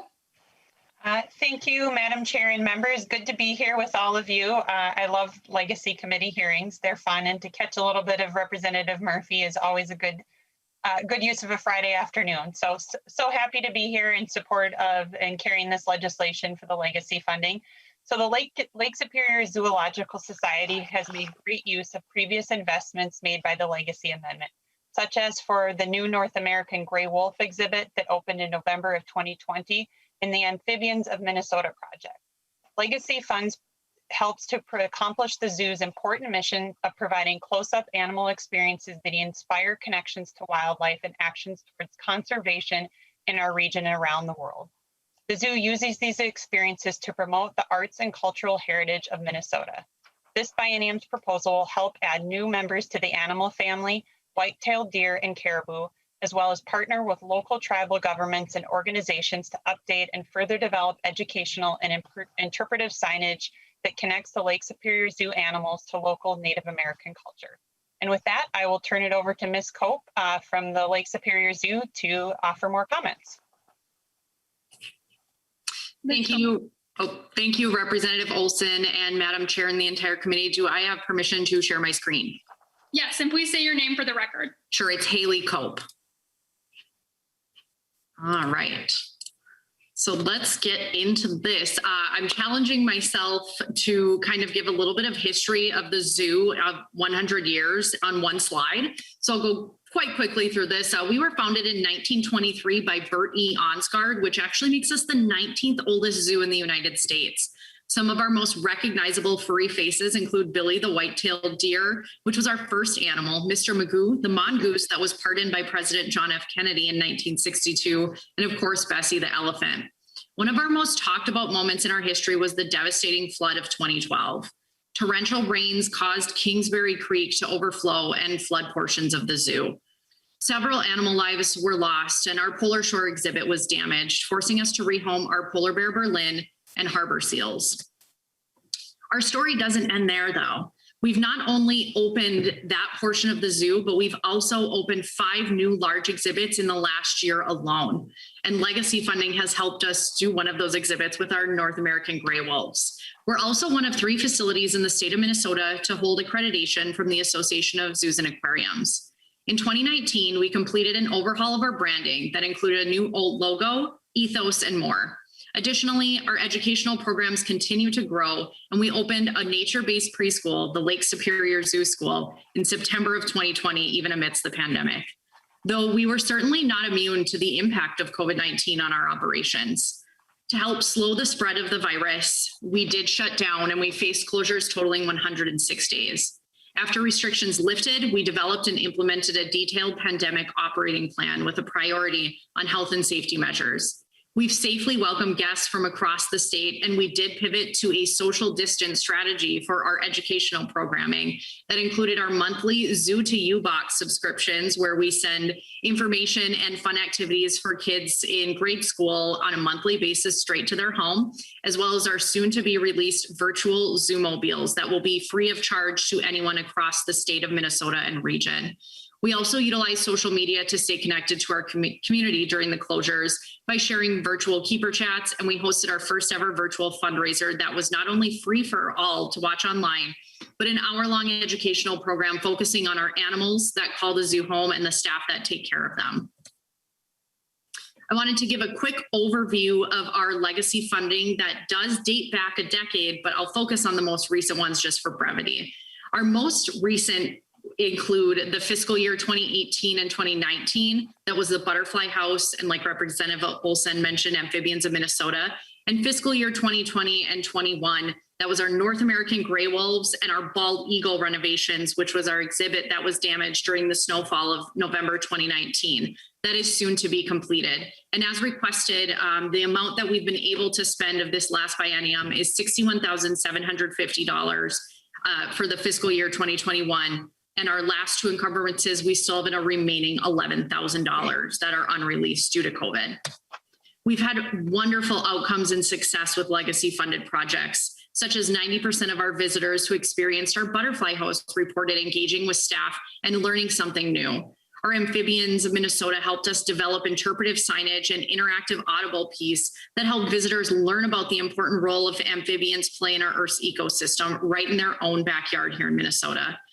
The North American Gray Wolves, as you can see, a few quotes, were very well received, and we're excited to see how people kind of reconnect with our bald eagles as we finish that project. And I also want to talk about our proposal, obviously, for fiscal year 2022-2023. That is $150,000 per fiscal year. We've developed a project that will help us renovate regionally significant educational exhibits and bring forth some new programs. The two animals, like mentioned, will be caribou and white-tailed deer. They speak to our history as our first animal being a deer at the zoo in 1923, and the caribou have a compelling conservation story and tie to the second portion of this project. We do plan to partner with local tribal governments and organizations to update and further develop educational signage and interpretive art that connects our animals here at the Lake Superior Zoo to local Native American culture. This portion speaks to our commitment to diversity and inclusion as we consciously work to understand and appreciate the interdependence of humanity, cultures, and the natural environment. We embrace the value of inclusion and strive to maintain an institution that believes in providing opportunities for all. One example of this would be our partnership with Culture City that offers sensory bags that are designed to help sensory needs in both adults and children. Those can be checked out right when you come to visit the zoo. We also work with other organizations like Valley Youth Center that's located right in West Duluth. They work to ensure that each child that walks through their doors have positive interactions with staff and volunteers. And thanks to a partnering sponsor, we are able to offer them free admission to the zoo. We will be working with Christina Woods, the Executive Director of the Duluth Art Institute, practitioner of Anishinaabe culture, and enrolled member of the Boys Fort Band of Chippewa, to help guide us and consult on this project. She has worked in construction, owning her own company, and consulted social workers, journalists, and educators on culture, identity, and the constructs of race and gender. And we are humbled to have her join us for this project. There are several outcomes that we look forward to with this next legacy funded project, if so awarded. We want to provide educational and dynamic, engaging exhibits that will provide an opportunity for close-up animal experiences in the future. We also want to highlight and bring awareness to conservation issues in Minnesota, and then again, develop educational signage for the specific animals like black bear, river otters, white-tailed deer, caribou, that accurately and respectfully portray each animal with the names, respect to the language, cultural significance, and stories of local Native American tribes. This also opens up opportunities for further collaborative work with local organizations. At this time, I'd like to thank you and open it up to any questions. Thank you, Ms. Cope. Are there any questions for Representative Olson or Ms. Cope from the zoo? Not seeing any. I will renew my motion that House File 2193 be laid over for possible inclusion. I think Representative Olson, you're next to discuss this project. We don't have a bill number yet, but we're happy to hear about what you're working on. So to your project. All right, thank you, Madam Chair, and thank you, committee members. So another great asset here in Duluth that I'm excited to be here talking about. So the Duluth Children's Museum has been a steward of legacy funding for many years, leading to regionally significant cultural programming and exhibits. In the last biennium, the change to a pass-through grant resulted in a reduction from the $300,000 appropriation previously received over the 2 years to $69,000. As the museum opens its new facility in June, it does so with a strained financial capacity caused by the pandemic. A direct appropriation in the 2022-2023 biennium is a critical investment in the Duluth Children's Museum ability to create new exhibits drawing on the cultural heritage of Northeast Minnesota. And with that, I will turn it over to my testifier, Mr. Kruger, the Executive Director of the Duluth Children's Museum. Mr. Kruger, please say your name and proceed with your testimony. Thank you, Ms. Vice Chair and Representative Olson. My name is Cameron Kruger. I'm the President and CEO of the Duluth Children's Museum. And may I have permission to share my screen? Go ahead.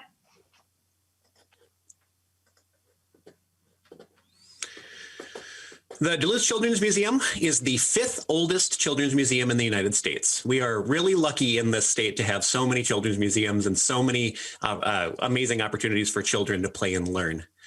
This last year, 2020, we celebrated our 90th anniversary in a year that ended up being the most challenging in our entire history. However, we survived, and we look forward to being here for another 90 years and more. Legacy funds in the past have allowed the Duluth Children's Museum to connect kids to culture.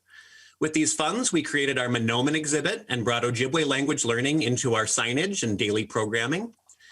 We've been able to engage many local artists in sharing their culture, from music to engaging Chris Monroe in her famous Monkey with the Tool Belt book as the only children's museum authorized to do an exhibit specifically for that franchise.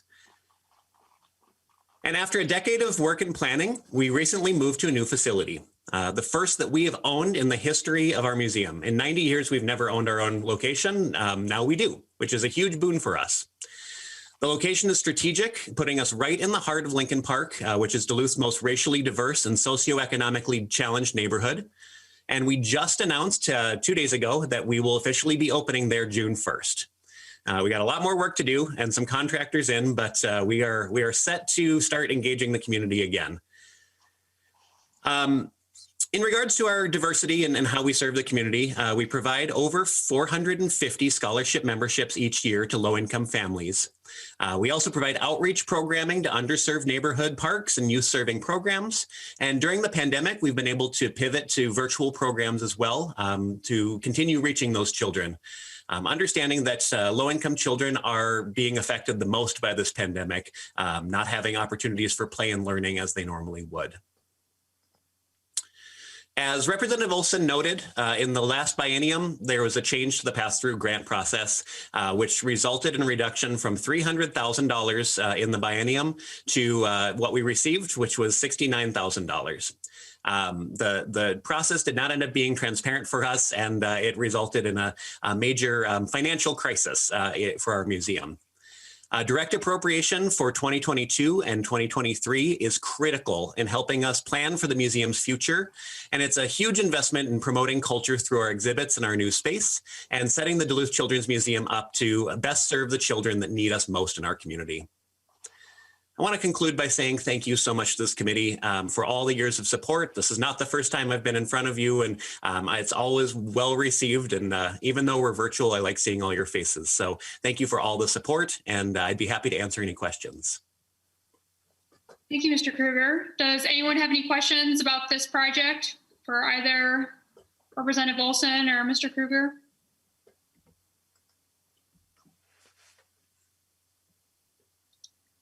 Not seeing any. Thank you, Representative Olson, for your presentation today. It was great to see. Thank you all very much.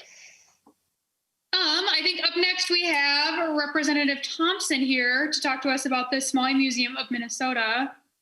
Representative Thompson, I will move your bill, House File 1623, to be laid over for possible inclusion in an omnibus bill. Would you like to tell us about your project? Hey, this is a simple bill, Chair. Thank you.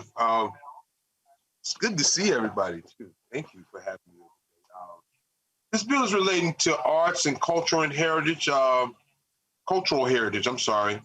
it's appropriating money for a Somali museum in Minneapolis. The appropriation is pretty small. It's appropriation of $200,000 in the fiscal year of 2022, and then another $200,000 in the fiscal year of 2023. And these are appropriated from the Arts and Culture Heritage Fund to the Commissioner of Administration for grant to the Somali Museum, of the Museum for the Heritage, Arts, and Cultural Vitality. This is an essential piece to our immigrant community.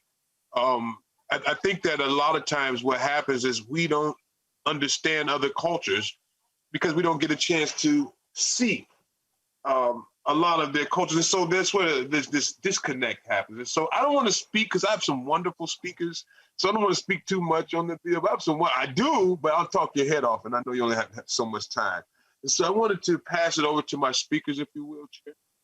Of course, Representative Thompson. I believe your first testifier is Amal Mohammed from the Somali Museum. Is that correct? Yes. Ms. Mohammed, please proceed. All right. Hello, everyone. My name is Amal Mohammed. I am the Curator and Marketing Communications Manager at the Somali Museum of Minnesota. I want to first thank the entire committee, Madam Chair, and the authors of the bill, Representatives Thompson, Hollins, Gomez, Agbaje, and Jong. I'm honored to be here.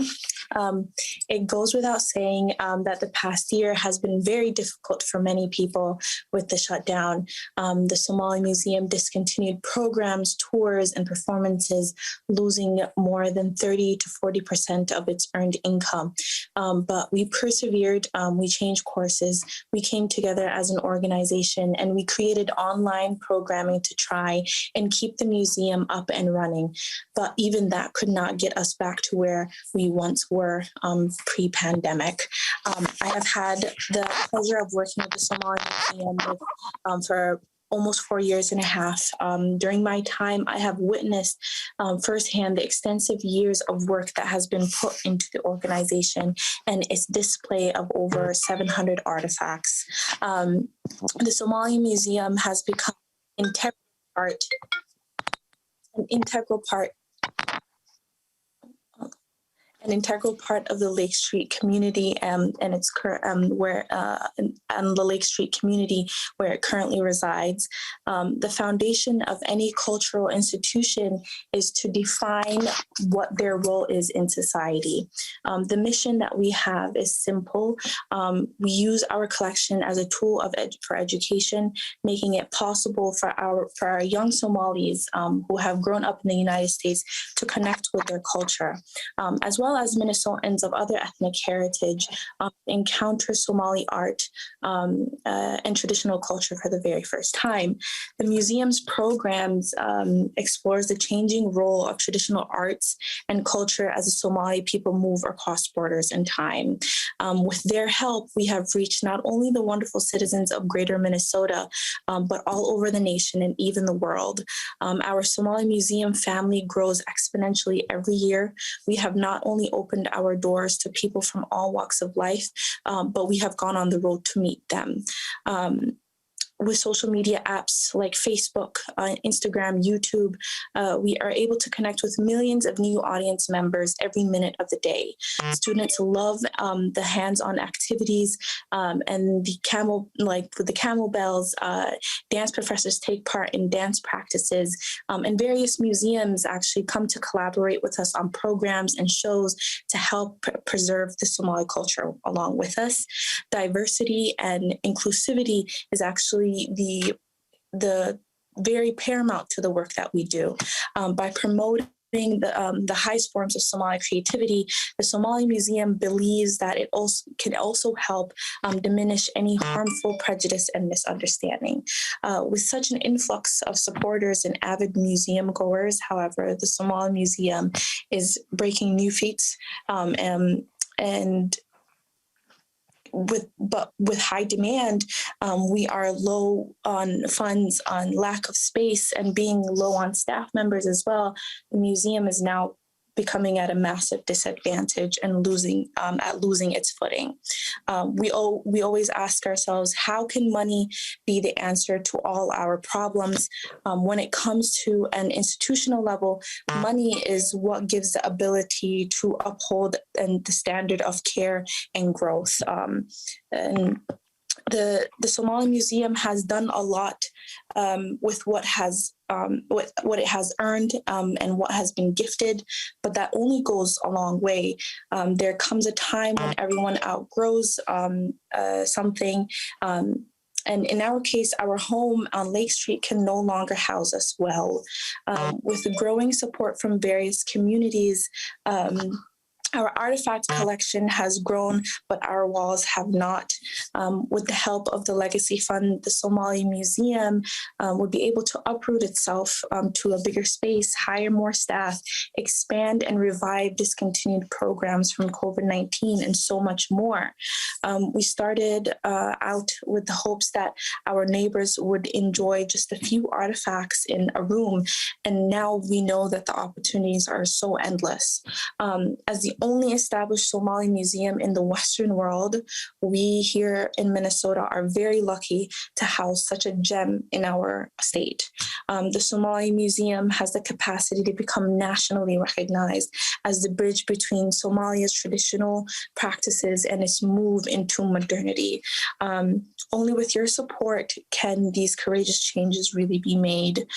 Be the first to support a bill that will set in motion our biggest cultural representation that the world has ever seen. So thank you for your time, and I please welcome and encourage any questions. I also have on my list that Osman Ali is planning on testifying. Is that the case today? Are there any other testifiers here? Yes, I'm here. My name is Osman Mohammed, and I am one of the program directors at the Somali Museum of Minnesota, which is still the only operating Somali museum in the world. And I'm here to play a short video for you all to highlight what we do, if that's okay. Yes, as long as it's short. Thank you. It is short, yes. Thank you.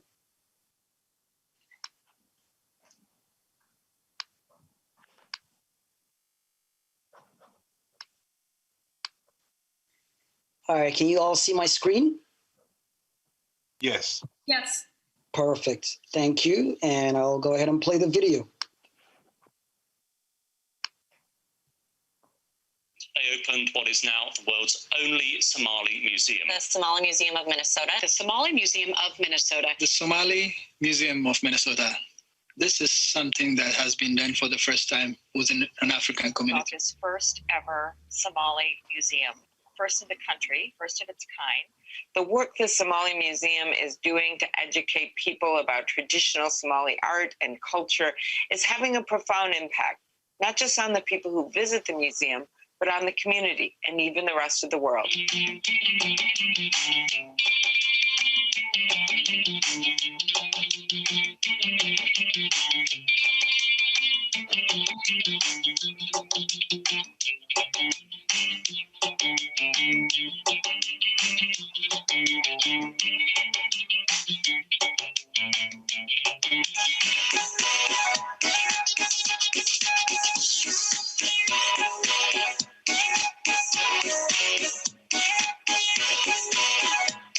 So these dancers are not only learning these dances that come from their roots, they're learning the stories and the history and the meaning of the dances, and they perform them out in the community. Minneapolis and St. Paul. They've performed in Grand Forks, North Dakota. They've performed in Willmar, Minnesota, in Rochester.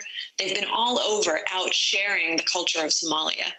And that's what it's all about. It's showing that this is alive, this is joyful, this is a beautiful and rich tradition that we can truly walk in the footsteps of as we keep it alive.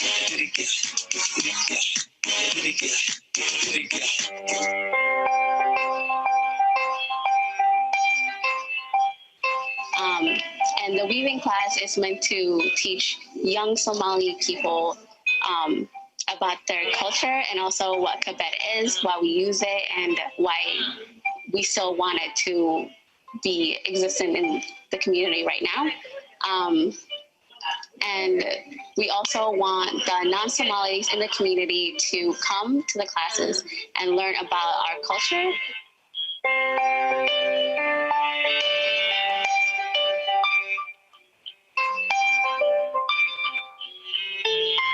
The weaving classes, they're so much fun because it's a good way to get to know people without feeling forced or awkward or having to just sit around and hope that someone talks to you for a little while. I love the interaction between these two cultures because it's really necessary in Minneapolis for us to all really get to know each other.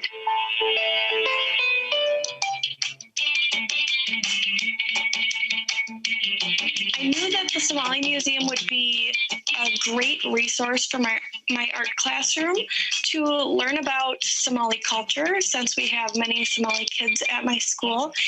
I knew that it would help bridge a gap culturally between the students and create better understanding.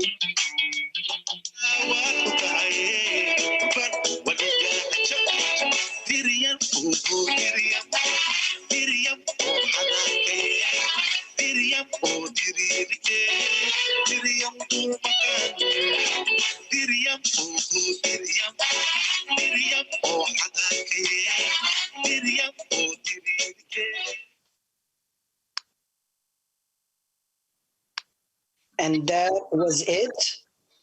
That's great. I think we need to move on to member questions, though. I don't know, are there any member questions for the bill author or any of our testifiers? Chair Lilly, to your question. Thank you, Chair Jordan, and to the testifiers. I'm not sure who, but I know that there was a great exhibit up at the Historical Society, and I was wondering if when they were done with that exhibit, if that went to your museum. I'm sure you helped contribute. It looked like some of the footage was from that great exhibit, but hopefully that went on to a great, onto your museum. Anyways, that's what I'm curious of. Yes, actually, we some of the exhibit folks from the Minnesota Historical Society were gracious enough to lend us a lot of the panels, and so some of that is up actually at our museum, and it's very great to have that. Chair Lilly, any questions? No, that's it. I'm glad that it seemed like they had a partnership with developing it, and that it was passed back to you to continue to display that. So fantastic. And we've put some of that in a storage because there was a lack of space. Just to add to it. Thank you. I see Representative Hassan has a question.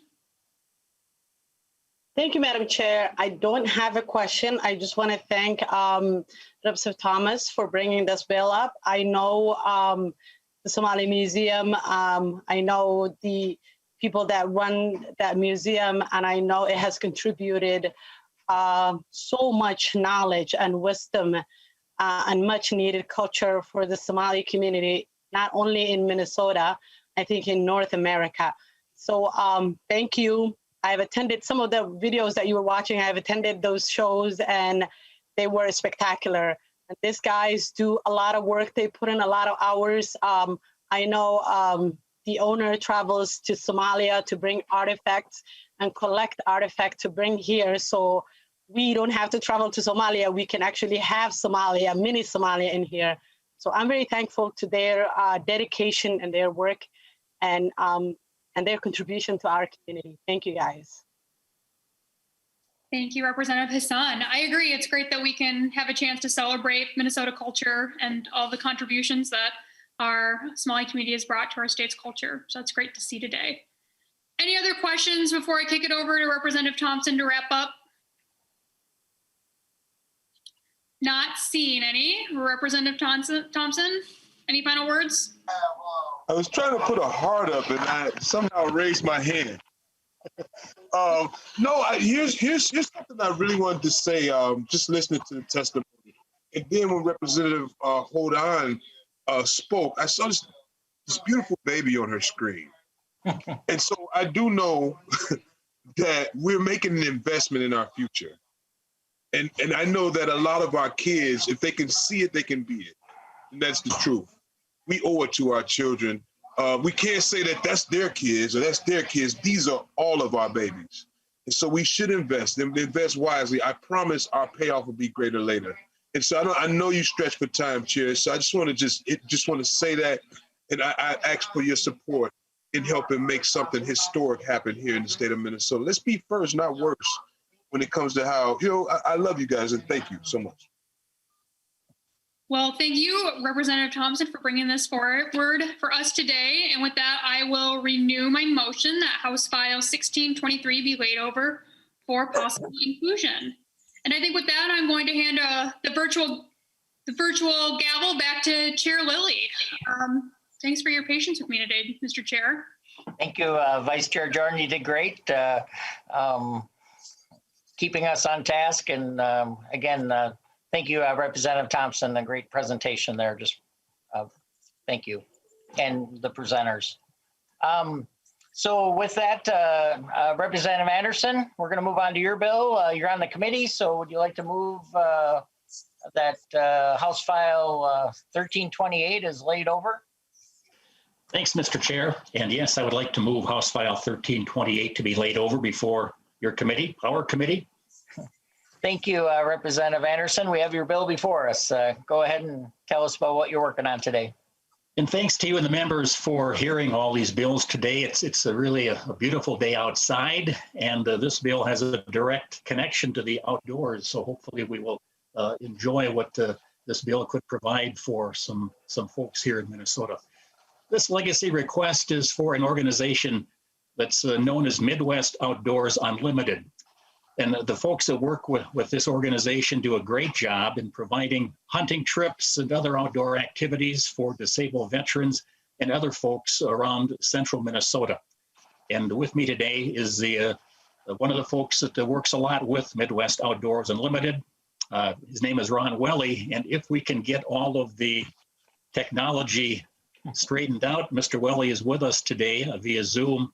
So Ron, if you're there, tell us about some of the great things you do with Midwest Outdoors Unlimited. All right. Thank you, Paul. Thank you, Representative Anderson. Mr. Welly. Oh, sorry about that. Oh, go ahead. It's all good. Can you hear me? Are we good to go? Yes, sir. All right. Yep. Okay. Thank you so much. I've been listening for the last half hour on different items as well. And just like us, a lot of people were hurt with this COVID. Everybody knows that. We were the same way.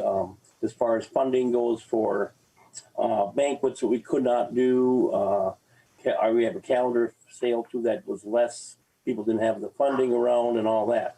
But we did, like others, we did survive. We tightened belts up, and we're still here because I was not going to let this go. This is very much too important not to help out another community in the state of Minnesota, as well as, sad to say, every state, and that is of the disabled people. We simply provide outdoor opportunities for everybody, disabled veterans. We do a ton for disabled veterans. We also do we just did a 11-year-old girl youth hunt, 14, last fall on her very first hunt. She needs surgery now this month here. They can break all her bones in her legs to straighten her out and try to get her going. She's in walking sticks. Some of these people are just extraordinary. They view the facts, what they have, they live with what they got, and they grow with it. And we just simply provide opportunities for them, as well as people that already last wishes. We have done, sad to say, a dozen to 15 of those already. We started 2009. We're a 501c3. You can read in our brochure that was up on the screen what we do. It's just been phenomenal. I'm finding out it's not just for physically disabled people. What it does, it's for their mental health as well. Their families, their friends, how it changed their life a little better to give them a better look at life. So when you start giving up, that's sad because you know darn well it shortens up your lifespan, and families they like to see them there as long as possible. So anyhow, basically, yeah, that's what we do. Simple as that. Provide outdoor opportunities in in the outdoors, we are going to be up at Camp Ripley once again on the Veterans Turkey Hunt here, April 27th to 29. We provide all the blinds if necessary, chairs. We provide shooting sticks. We provide, and that's my end of it. Just a simple, for me, a thank you, veterans, for what you do. And then, of course, we have more events ourselves after that, too. And before that, with the turkey season coming up mid-April. So I don't know if anybody had any more questions, or if I think I did enough explaining on what we do. We have got them in the past, some funding. So we sort of could use it again here. So anyhow, I'll leave it open for questions, and I'm done. Thank you, Mr. Welly. We have a question from Representative Murphy. Yes. What's the ask? Mr. Welly. Say that again?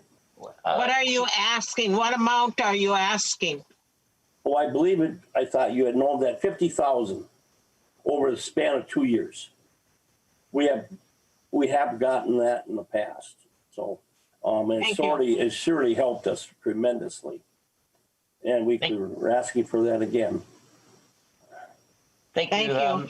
Unless you're willing to give us more, we'll take But no, that's what the asking was. I think was in the thing proposal for 50,000. So. Thank you, Mr. Welly, and sounds like a great program. Well, it is. It's any other member questions? I don't see any at this time. Representative Anderson, any final comments? And then you can renew your motion if you'd like, sir. Thanks, Mr. Chair. Yeah, the ask is for $25,000 a year for 2 years. So a very modest request of the committee for all the great work they do. I've seen photos and I've talked to folks that have been touched by this program. So I would ask for your support and say thank you. And then I would move to have 1328 to be laid over, Mr. Chair.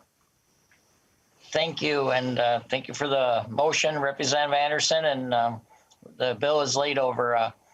Thank you, Mr. Welly, for coming and the work that you do with people in Minnesota. I enjoyed the, I totally buy into the mental health part of it, getting outdoors as well. Very important, physically and mentally for them. So appreciate you guys taking time on us as well. So thank you again. Thank you, sir. And thank you, Representative Anderson. Great bill. With that, we'll move on to Representative Erdahl. Representative Erdahl moves that House File 1470 be laid over for possible inclusion. Representative Erdahl. Yes, thank you very much. It's always a pleasure to follow Representative Anderson, Chair Lilly. I have, I guess, 3 bills before you, and we'll move right along. The first one, 1470, deals with civics education. I think most of you are aware that for the last 5 years, I've been working trying to make civics education more relevant in Minnesota. This particular program has been funded several times. I think the need for improved civics education is evident. Our National Association for Education Progress Report, which is the nation's report card, indicates that we are graduating students about 23% proficient in the knowledge of government and civics. This bill provides $600,000 over 2 years to the Minnesota Humanities Center for Civic Education grants, to the Minnesota Civic Education Coalition, the YMCA Center for Youth Voice or Youth in Government, and the Learning Law and Democracy Foundation to conduct civic education programs for the civic and cultural development of Minnesota youth. And I have with me today Jennifer Bloom of Learning Law and Democracy to outline their program. Thank you, Representative Erdahl. You've been a great supporter of these efforts, and thank you for bringing this forward today. Ms. Bloom, are you first? Please introduce yourself and go ahead when you're ready, please. Mr. Chair, members of the committee, thank you, Representative Erdahl, for laying out this story. My name is Jennifer Bloom. I am the Executive Director Oh, no. I'm the Executive Director of the Learning Law and Democracy Foundation, a 501c3 organization, and one of the partners in the Minnesota Civic Education Coalition.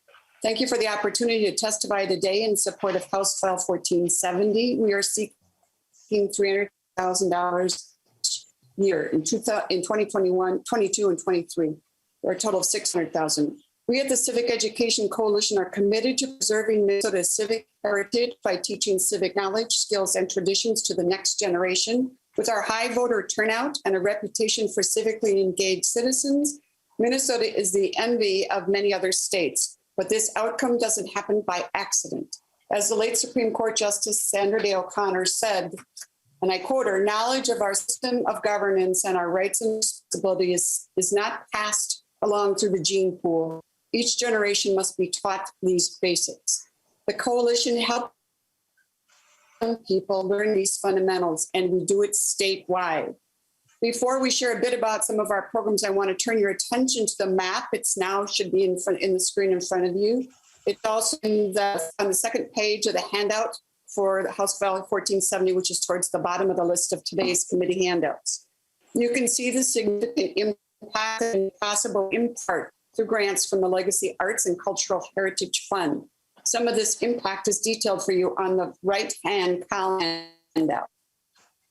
I would like to highlight just 3 programs from the Learning Law and Democracy Foundation. First, our website.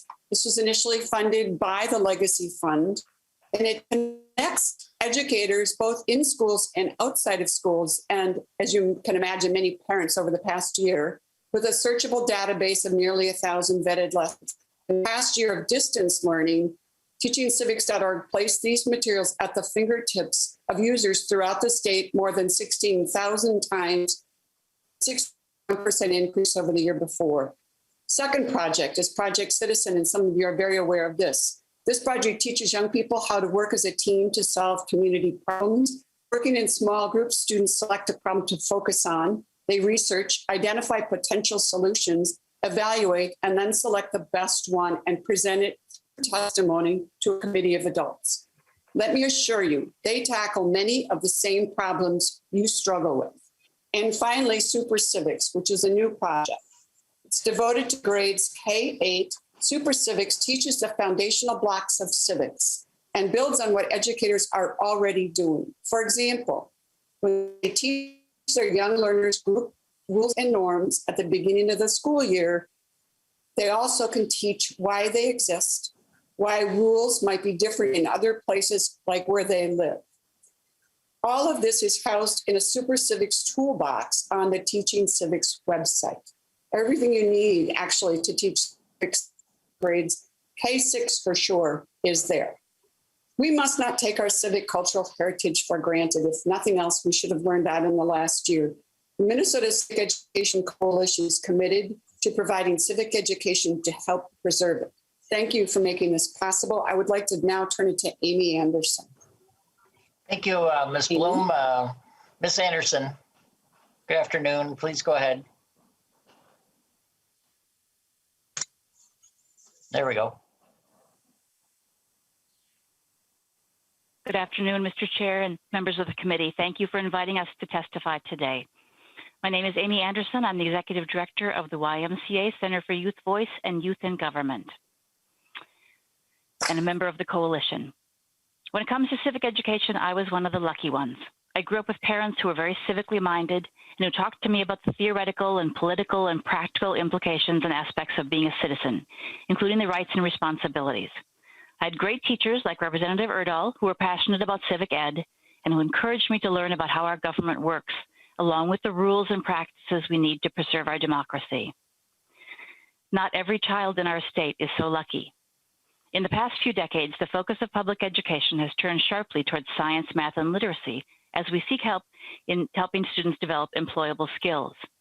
At the federal level, we spend approximately 50 cents per student per year on STEM fields and approximately 5 cents per year on civics. The reality is students need both preparation to participate in the workforce and preparation to participate in civic society.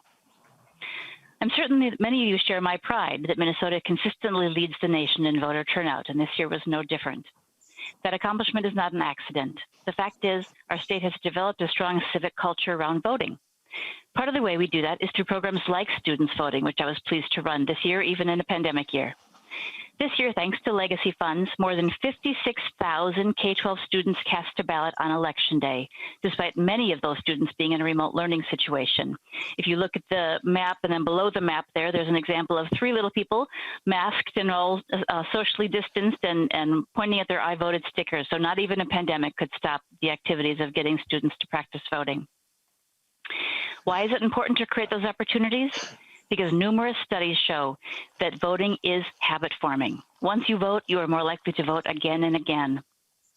Another exciting effort we supported this year focused on student election judges, which took on increasing importance as COVID reduced the number of traditional older election judges who felt safe to work on Election Day.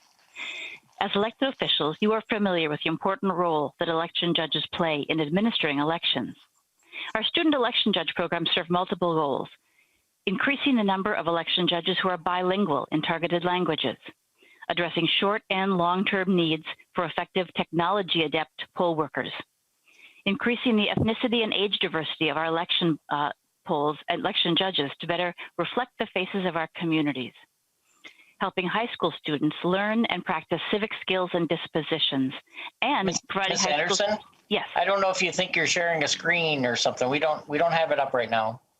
Oh. Well, but you might be almost done. I didn't know, but I felt bad because I kind of wanted to see the kids with the voter stickers. Right. That is how it goes. Let me finish and then I'll share my screen as we take questions. How about that? Thank you. Sorry to interrupt. No, not at all. I refer to this program, the Student Election Judge Program, as a triple win. Students like being election judges because they get paid and feel valued for their contributions. Election offices value the opportunity to diversify the judge pool. And our democracy benefits because research shows that serving as an election judge inspires students to become active voters. This fall, we worked with counties across the state to help train and place more than 2,000 student election judges. That is 2,000 young people who have an insider's understanding of elections and voting and a much higher likelihood of participating in future elections. We cannot take Minnesota's well-known civic culture for granted. We need to invest in the next generation of civic leaders and change makers so they will continue to see themselves as invested stakeholders. Thank you for your time today and for making these programs possible through legacy funding. And I will pull up the picture of the cute little kids as we take any questions. Thank you, Ms. Anderson and Ms. Bloom. I don't see any questions. Representative Erdahl, do you have some comments? Take your time for a second because I want to see that picture.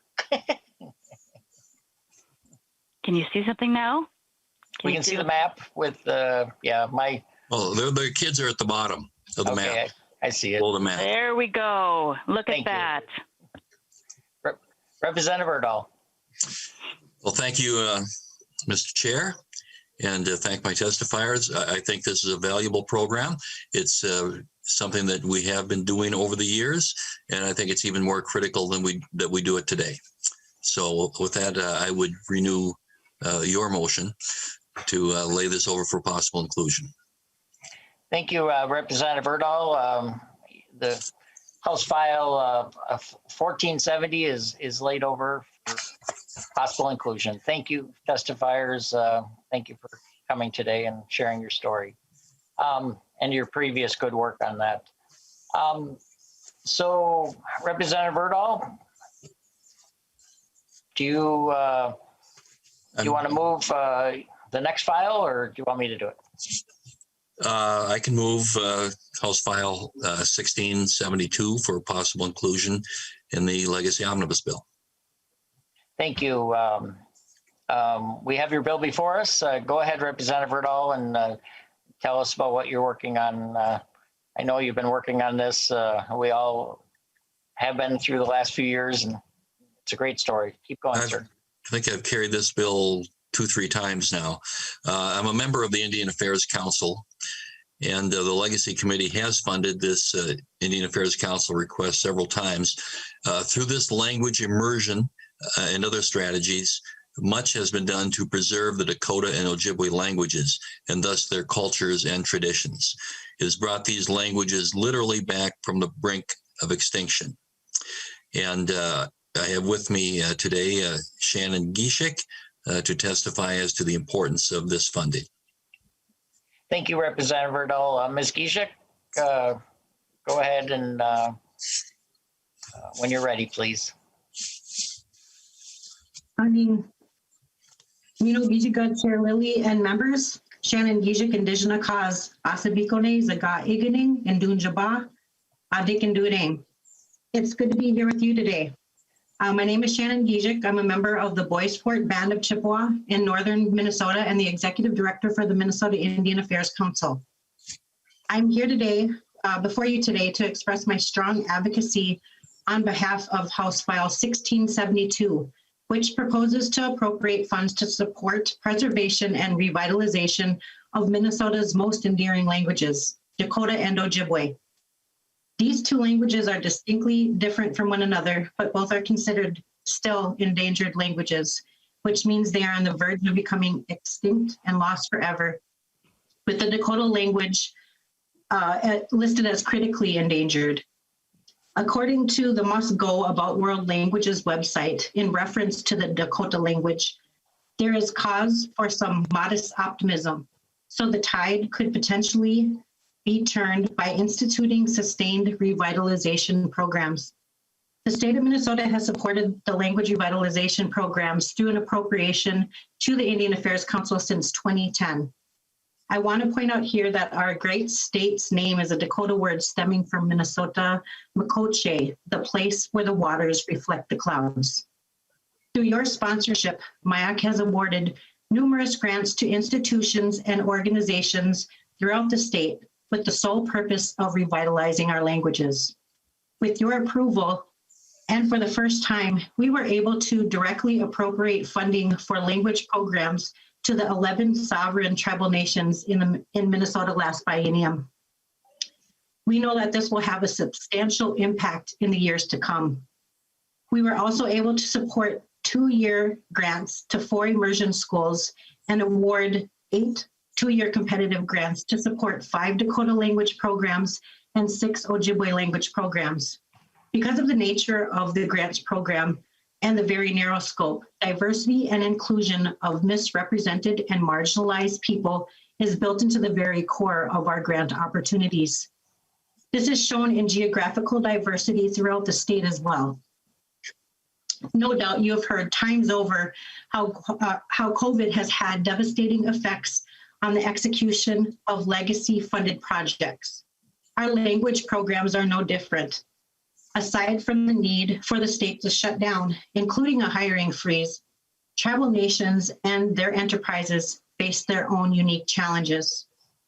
MIAC was able to work with the grantees to amend the way services were delivered due to the prohibition of in-person assembly. Some of the resources, some had resources to be able to do this with relative ease, while the majority did not.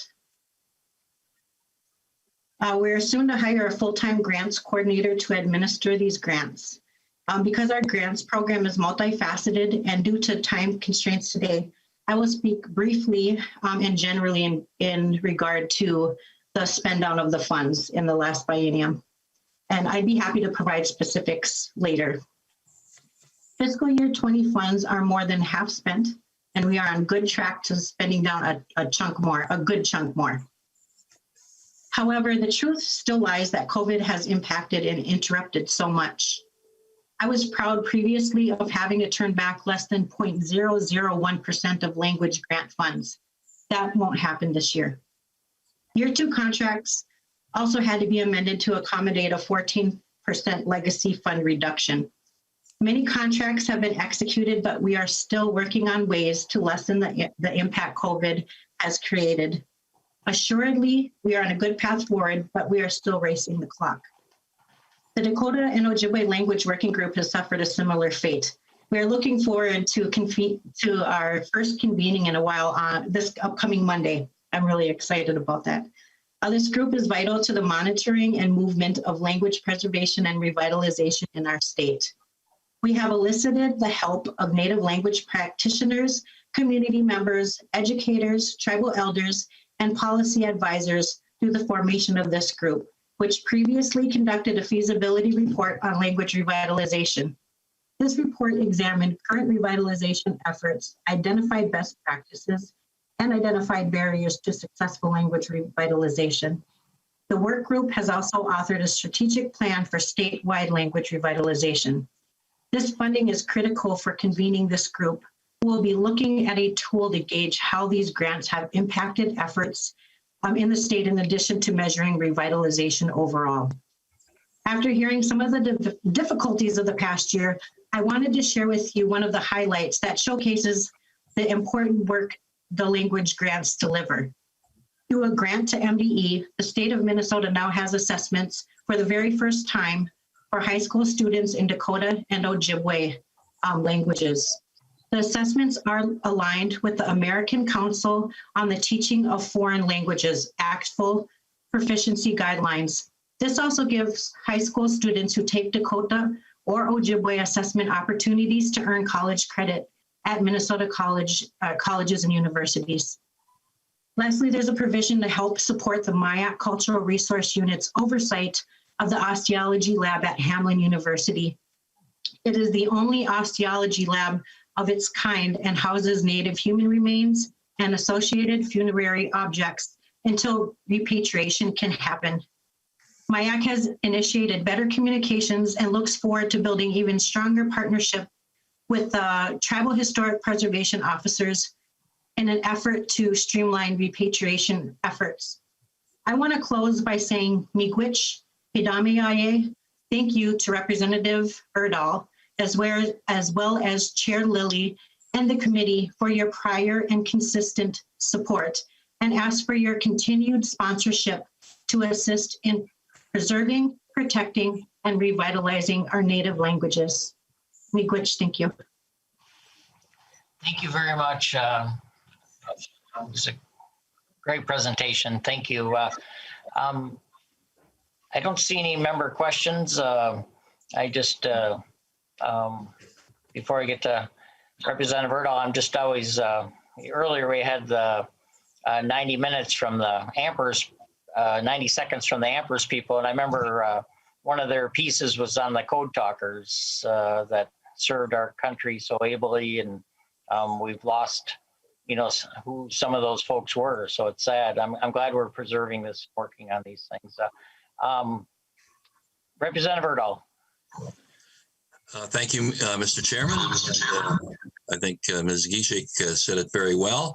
The legacy funding is basically one of the main things that has helped to keep these languages alive, and the funding needs to continue so that they can continue their fine work in doing this. So I would renew my motion that House File 1672 be laid over for possible inclusion. Thank you, Representative Erdahl. The bill is laid over, and again, thank you, Ms. Gishek, for your testimony today and coming with us. So Representative Erdahl, we have another bill that you're working on. Would you like to move House File 258 to be laid over?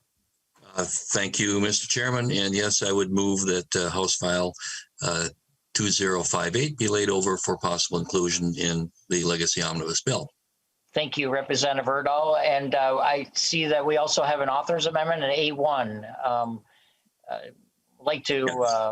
Would you like to move that as well? And then we can get in the shape that you'd like to work with. Yes, I would move that amendment. What it does is it changes the funding from the general fund to legacy. Thank you, Representative Erdahl. We have the A1 amendment before us. Any questions? Seeing none, all in favor, please say aye. Aye. Aye. Those opposed? Representative Erdahl, we have your amended bill before us, and tell us about House File 258. Thank you, Mr. Chair. And this is a request from the Fond du Lac tribe. A little background here. There, as I'm sure most know, the new social studies standards are currently being proposed. They're under review, and the first draft has come out. Second draft will be in May. The third draft probably next fall. And in these new standards, in the proposed standards, there are a lot of references to Native culture, Native history, Native government. And as I looked that over and gave it a little thought, it occurred to me that there are very few people, teachers in the state of Minnesota, who are qualified to teach Native culture, history, and government. Therefore, I saw a need, and Fond du Lac expressed this to me as well, that we should maybe invest some funding in the tribe to help to develop curriculum so that school districts could use it if they chose. They have the option. It's not going to be mandated upon them, but to have a curriculum developed by Native people about their culture, history, and government that could be offered to school districts so that they would actually have some knowledge and ability to teach. So right now, were we to continue and these were to become part of our social studies programs, we would be asking our teachers again to teach something that they don't know very much about. So I don't have a testifier. It's pretty clean and simple what I'm asking. Yep. Yeah, thank you, Representative Erdahl. Is there any member questions? Representative Wozlik. Thank you. Thank you, Mr. Chair, and thank you, Representative Erdahl, for putting this bill forward. I think it's an important step that we can take to make sure that the curriculum that we're teaching is actually developed by folks who have expertise in this issue because of their lived experience. I did want to ask. I did look at the bill language, and it is pretty simple. I just want to be sure that folks who are involved in curriculum development, sort of making sure that when we're developing the curriculum, we have folks from the communities doing it, but making sure that it ends up being something that can actually be taught. I don't know if that makes sense, but that's sort of what I'm wondering, is just wanting to make sure that whatever is developed, there's been some sort of conversation so that we make sure that the curriculum works in a way that would work in the classroom. So I'm not sure if you can speak to that. Thank you, Representative Wozlik. Representative Erdahl. Thank you, Mr. Chair and Representative Wozlik. In the bill, the grants are awarded to the tribes, and it says then that the grants must be awarded to members of a federally recognized American Indian tribe, and the curriculum must be developed in conjunction with a member or members of a federally recognized Indian tribe. So the intent is certainly here that the funding goes to tribes who then will give competitive grants to other Native people who are working on the curriculum.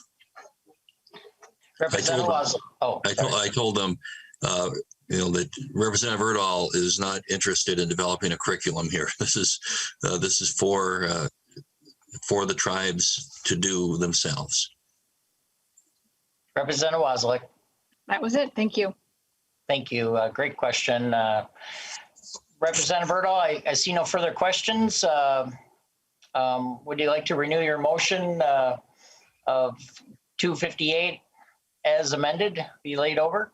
Yes, thank you, Mr. Chairman. I do move that House File 2058 as amended be laid over for possible inclusion in the Legacy Omnibus Bill. Thank you. Thank you, Representative Erdahl, and thank you for your thoughtful work here. That's a interesting and great idea. So with that, we're Representative Wolgamott. Welcome to the Legacy Committee. So I'd like to move that House File 287, let's see here, be laid over for possible inclusion. So welcome Representative Wolgamott to our committee. I don't know if you're in town here or you're already up north, and so you've been outside, but thank you for joining us, and like to hear what you're working on with your Children's Museum, sir. Well, thank you very much, Chair Lilly, and thank you, members of the committee. It's good to be here today to talk about a project that is near and dear to my heart. As the father of two daughters, I am so excited to be presenting this bill for you today to secure funding for the Great River Children's Museum. which is an emerging children's museum in downtown St. Cloud. It was established in 2013, and thanks to legacy of funding awarded by the legislature and the Minnesota Humanities Center 2 years ago, and the strength and number of volunteers, the Great River Children's Museum has made incredible progress. The organization is thoughtfully pursuing their goals to remodel a former bank building into an interactive play environment where children and parents can learn together and Central Minnesota families can build new community connections. But you don't have to take my word for it, Mr. Chair and members. I've brought some pretty impressive testifiers here today to tell you even more about this really important project that I'm asking for your support. Thank you, Representative Wolgamott. I just want to make sure I moved the bill. Just like to move that House File 287 be laid over for possible inclusion. So thank you, Representative Wolgamott. And so is Ms. Miles, are you first? I am, yes. And actually, I'll be the only one speaking today. I do have the founders and my supporters here, but I'll be talking to you all. Thank you. Please introduce yourself and go ahead when you're ready. Thank you. Thank you, Mr. Chair, and thank you, Representative Wolgamott, and thank you to the entire committee for allowing me to speak with you today. My name is Cassandra Miles, the Executive Director of the emerging Great River Children's Museum. The work to bring a children's museum to downtown St. Cloud is not light or short work. The founders began this journey, as Mr. Wolgamott mentioned, in 2013, and this is not the first time that Great River Children's Museum has stood before this committee. We are grateful to the Minnesota legislators and the Minnesota Humanities Center for the legacy funds awarded to us 2 years ago. Because of that funding, I stand here today in a former bank building awaiting renovation as a conduit of information and excitement from our community. Legacy funding has allowed us to move beyond the initial planning phases and into a phase of consensus organization and initial design work. Right now is a crucial time for Great River Children's Museum. As you're all intimately aware, our world has shifted. We've endured through a pandemic and are grappling with racial inequities that have been perpetuated by organizations and systems for far too long. The demographics of Central Minnesota have changed dramatically over the last 10 years, and we need to support and reflect the beauty that is the new and the now of Central Minnesota and of St. Cloud. Over the next 18 months, we will be on a journey with professional exhibit design developers local to St. Paul, Minnesota, to create multi-layered experiential exhibit areas. We have and will continue to work with our community and without rest to ensure that Great River Children's Museum's exhibits, our building, and our programming are reflective of our community's interests, backgrounds, and curiosities. We have conceptualized 5 major exhibit areas for our 25,000 square foot facility and 1 potential outdoor exhibit area where we hope to embrace the tenacity and grit of Minnesotans in all types of weather conditions. The support of this committee and legacy funding will ensure that we can continue this important work without pause to be ready as a resource for our community at a time when our community is in great need of a place to connect and to find joy. And I do want to share with you guys, I had the most beautiful slideshow, but that would have put me well over my time limit. So you just get to look at my face today. We here at Great River Children's Museum, we're more than a museum. We are an extension of education. We are a space of healing and recovering for our community that has been eager to gather together again. And we are a center point of exposure to culture and curiosity. Growing from an empty bank building to engaging with educational groups and families in a pandemic-safe manner, to completing a project that captures the vision of our youngest dreamers is no small feat, and the size of this endeavor should not be ignored. We are not a small storefront, and the scale of our project will surely have an impact on our surrounding St. Cloud area and all of Central Minnesota. That impact will take time and significant financial resources, and I am thankful to this committee and the Minnesota Humanities Center for supporting Central Minnesota and Great River Children's Museum in our efforts.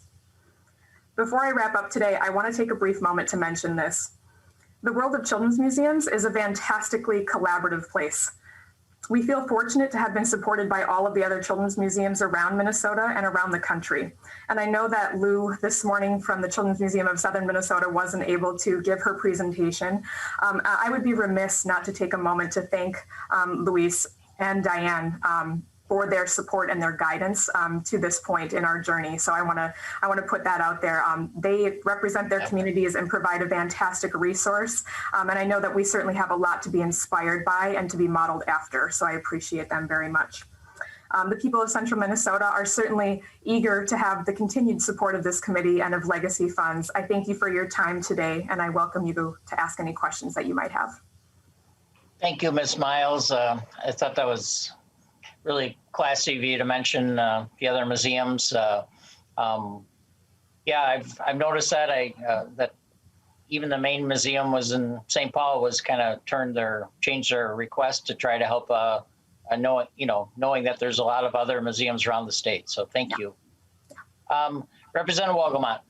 Mr. Chair, I forgot to mention this in my earlier remarks. The bill is seeking for $372,000 in fiscal year 2022 and $88,000 in fiscal year 2023. Thank you. Is there any member questions for Representative Wolgamott or the testifier, Ms. Miles? I don't see any. You've done a good job of explaining, and I'm excited to hear your story continue up there and as you fill out the building. That's exciting. So any final comments, Representative Wolgamott? Thank you very much, Mr. Chair, and thank you very much, members, for this extremely important project that will make a huge impact on the lives for kids and families throughout Central Minnesota. And I ask for your support in your final bill. Thank you, Representative Wolgamott and Ms. Miles. With that, I renew my motion that House File 2087 be laid over for possible inclusion in the legacy bill. Thank you. So with that, the next bill, I'll move that House File 722 be laid over for possible inclusion in the legacy bill. With us today, we have Ms. Vang Representative Vang, is helping out Representative Zhang and carrying his next couple bills. And welcome to the committee. And thank you for stepping up and helping up one of our committee members. Representative Zhang has a family issue and with his family, and we sure wish them the best as they're, going through that. But Ms. Vang, thank you. Representative, I keep doing that. Representative Vang, thank you for stepping up, and we have your bill before us, and go ahead and tell us the story, please. Thank you. Thank you, Mr. Chair, and thank you, committee members, for the opportunity to present on behalf of Representative Zhang. House File 1722 is appropriations to the organization CLUES, $300,000 in fiscal year 2022 and $300,000 fiscal year 2023. And this is a rather simple, short bill, and I could defer to my testifiers who will speak in support of this bill. Thank you, Representative Vang, and welcome, Ms. Lee. Had a great conversation the other day, and I'm looking forward to hearing what you have to say today. Thank you, Ms. Lee. Go ahead when you're ready, please. Thank you so much. Buenas tardes and good afternoon, Mr. Chair and members of the committee. We're very excited to be here today. My name is Ruby Lee. I am president of CLUES, Comunidades Latinas Unidas en Servicio, or in English, Latino Communities United in Service. Before I begin, I would like to thank Representative Vang for representing our bill today and for being a co-author of the bill. I also would like to thank our bill author, Representative Jay Xiong, and Representatives Hassan and Gomez, who are as well co-authors. A little bit of context about our organization. CLUES is the largest Latino-led nonprofit in Minnesota. We have existed for Latinos by Latinos for the last 40 years. Our work focuses on advancing social and economic equity, strengthening Latino community development, and well-being. We serve close to 40,000 people annually through culturally tailored services designed to engage people holistically in a multi-generational way. We deliver our work through outreach in our offices in St. Paul, Minneapolis, Wilmer, Austin, and we have over 100 staff and 600 volunteers plus who help us deliver our work in community. Minnesota's Latino population today totals over 300,000 people who are dispersed throughout the state. We are seeking your support of House File 1722 to foster the preservation of Latino culture and to help us expand Latino-led cultural arts programming. Your support through this bill will help us create new culturally tailored arts programming and engagement of community as well, not only in the metropolitan area, but in greater Minnesota. For it is our language, our culture, that give us a sense of belonging, that help us come together in unique ways, and that give us a form of expression. Engagement of Latino artists will be another big part of this funding, placemaking opportunities that foster cultural corridors and economic development, and fostering community well-being and human and social capital. I reserve the rest of my time for my colleague, CLU's Director of Arts and Cultural Engagement, to go a little bit more in depth as to the work that we have been doing and the work that we will do with your support. Thank you, Mr. Chair. Thank you, Ms. Lee, and welcome, Mr. Johnson Ortiz. Go ahead when you're ready. I love the stuff behind both of you. It just brightens up all of our worlds. That's fantastic. Buenas tardes. Thank you, Mr. Chair and members. Yes, I was actually really excited to see that Ruby and I are color coordinated. This was not planned with the yellows and the turquoises and the greens. As a visual artist myself, it makes me super happy. And yes, my name is Aaron Johnson Ortiz. I also go by Aaron. And, you know, one of the things that we do at CLU's is we think about arts as something that goes beyond just something that lives in a museum, but really is about the heart of the community. We consider our motto is La Cultura Cura, which means culture heals. And so it's super happy when I see people smile with the backgrounds that we have here. I'll just say briefly that we, 2 years ago, we opened what is currently Minnesota's only Latino-focused community art gallery in the state. And so we've been presenting artists of very different kinds, folk artists, emerging artists, visual artists, poets, etc. We work with over 70 artists during that time. And we've also been really focused on developing the skills of our community. So we've done professional development programs, especially around public art. And even during the pandemic, we've been able to keep our doors open only by appointment because we want to be safe, but we have been able to have some visitors in our gallery. And of course, we've been doing work outdoors so that it's accessible to the broader community.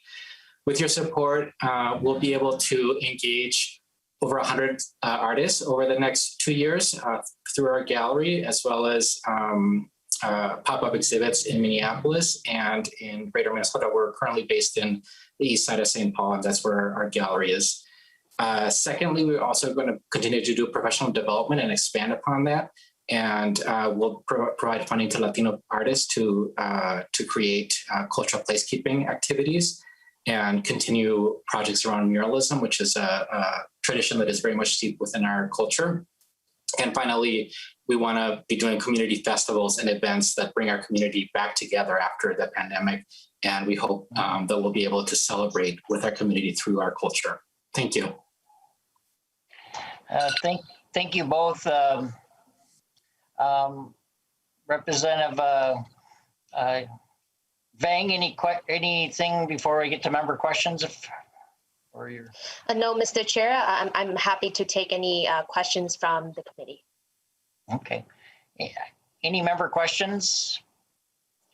I just, maybe I have one that you can address. You mentioned murals, and during our visit, you had mentioned your mural effort. And I think we're all just really blessed by murals of different cultures and seeing our faces, you know, or other people's faces in the community represented. And you talked about a three-dimensional mural that you're working on. Since we have a few seconds, maybe you could throw it out there and talk a little bit. Absolutely. So we do a whole variety of public art work. And one of the things that we're doing with artists is bringing different artists together. So we have some artists who are paper mache artists and some artists who are muralists, and we're trying to develop different kinds of 3D or in relief murals.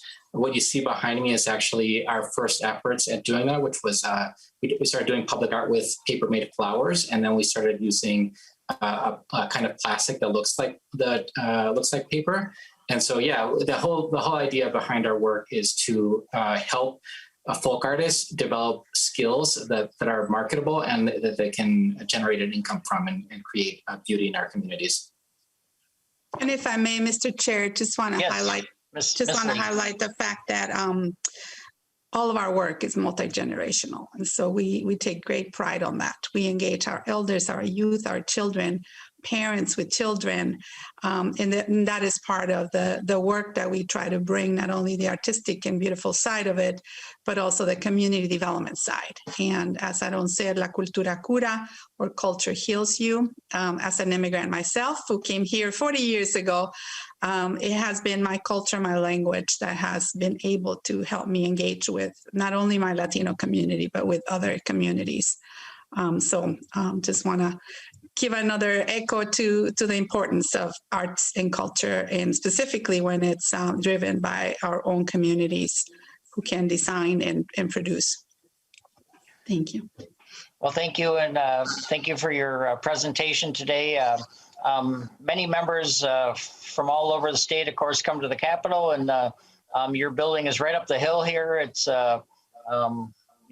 quite close, so there's no excuse for none of us to be able to drive by and see what they have going on up on the hill there, and for all of us. So thank you. With that, any final comments on this bill, Representative Vang?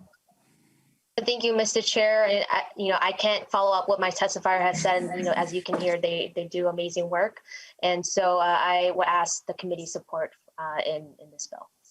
Thank you, Representative. With that, I'll renew my motion that House File 722 be laid over for possible inclusion in the Legacy Finance Bill. Thank you.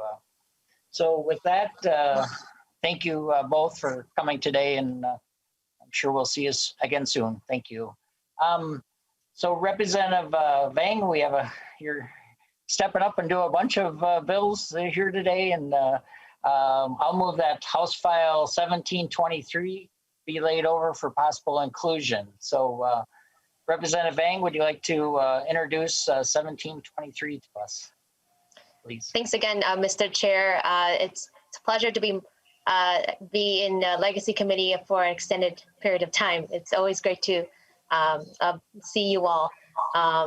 So House File 1723 appropriates $150,000 fiscal year 2022 and another $150,000 in 2023 for the Arts and Cultural Heritage Fund to the Minnesota Humanities Center for grants to the Lao Assistance Center of Minnesota in collaboration with the Urban Village and Saint King Lao to work with the Karen American, Lao American, and Thai American artists. And I will defer the rest of the testimony to my testifiers who can speak more about the work that they do and why this bill is important. Thank you, Representative Vang. Representative or Miss Ame, are you here? I don't see you popping up, but. Good afternoon, Chair. Oh, hi. Yes. Hello, Representative Leon. I'm here. I'm present. Thank you. Please introduce yourself and go ahead when you're ready. Thank you. Thank you. Good afternoon, Chair and committee members. Thank you for giving me this wonderful opportunity. I am Amiya, social worker, advocate, and community organizer. This bill is designed to support the art, culture, and heritage of the Karen refugees, Thai and Lao people. It will allow for local nonprofit agency to engage with community members and build community relations in productive and meaningful ways. The funding from this bill would allow local artists to produce works of art and present cultural heritage projects to enrich the lives of Minnesotans. The focus of this bill would help underserved communities to become recognized by the mainstream community and bring attention to the plight, hopes, and dreams of these communities. The support of this funding would assist in building a strong relationships between the Karen refugees, Thai, Lao, and Minnesotans. By passing the funding for House File 1723, you are directly contributing to the betterment of Karen refugees, Thai, and Lao communities. You are helping to ensure that their art, culture, and heritage is appreciated. You are all helping to build stronger relations between the mainstream and minority communities. You are assisting in the development of works of art that could last for generations. You are creating a Minnesota where all of our people are appreciated and feel welcome. Thank you very much. Thank you, Ms. Ya. Thank you very much for your testimony today. Quite excited about this next person. Mr. Dr. Corey, I've heard you on the Select Committee on Racial Justice and some amazing testimony, and I'm looking forward to hearing you in the Commerce Committee next week. And I just thank you for your work. Dr. Corey, are you? Yeah, I'm here, okay. Chair. Great. Chair Lily, thank you very much for allowing this testimony, and thank you, members of the committee, and thank you for that gracious introduction. I am here in support of this bill, and in particular, its impact on the Karen community. As you know, the Karen community is a very new refugee community in Minnesota, and has about 11,000 people. Many of them making their way to the American dream, and in low-income conditions, but very entrepreneurial. And so I estimate, using this economic model, the Alana Economic Brain Trust model, that this community has about an $86 million impact on the output in Minnesota, and it contributes about 10 million in taxes to this community. And what I want to point out about the proposal that's coming here, and you'll hear from the other testifier, for example, in the east side, you'll see this urban village. When you go in there, that is one of Minnesota's newest cultural destination. And I want to, because when you go in there, you'll see the art, the music, and possibly opportunity to taste the food of the Karen and Karenni communities in Minnesota. And cultural destination, cultural assets of people are a very powerful tool, leverage, an asset to get economic development and wealth building in our communities, and can be very clearly seen in Little Mekong and Little Africa, around on many of the presentation that you heard today. So I'm here to support this, and very excited to work with Ame and her team to develop this new cultural destination, focusing on the Karen community and Karenni community. So thank you very much. Thank you, Dr. Corey, and definitely want to get over and, like you say, get in there and enjoy that. Ms. Pinau, please introduce yourself. Yes, that's me. Oh, Mr. Pinau, sorry. Yes, go ahead and please introduce yourself and go ahead when you're ready. Sorry. Awesome. Yes, thank you so much. Well, good afternoon, everyone. My name is Jesse Fino. I'm the director here at the Urban Village. Thank you for joining us, even virtually, in our space today. Yeah, I just have a quick testimony to share about this project. 10 years ago, as a young college student, I decided to spend some of my extra time volunteering with a local refugee resettlement organization. Through this program, I was introduced to a newly arrived Karen family from Myanmar, and was tasked with showing up one day a week to check in, maybe read the mail, but to just overall be a good neighbor. This family consisted of a mom, a dad, and 7 little boys, all under the age of 16. Wow. Through the common language of hand gestures and smiles, we would share in the first of what would become many meals, laughs, wrestling matches, and hours spent together. I now live with this family in a duplex that we bought together back in 2017.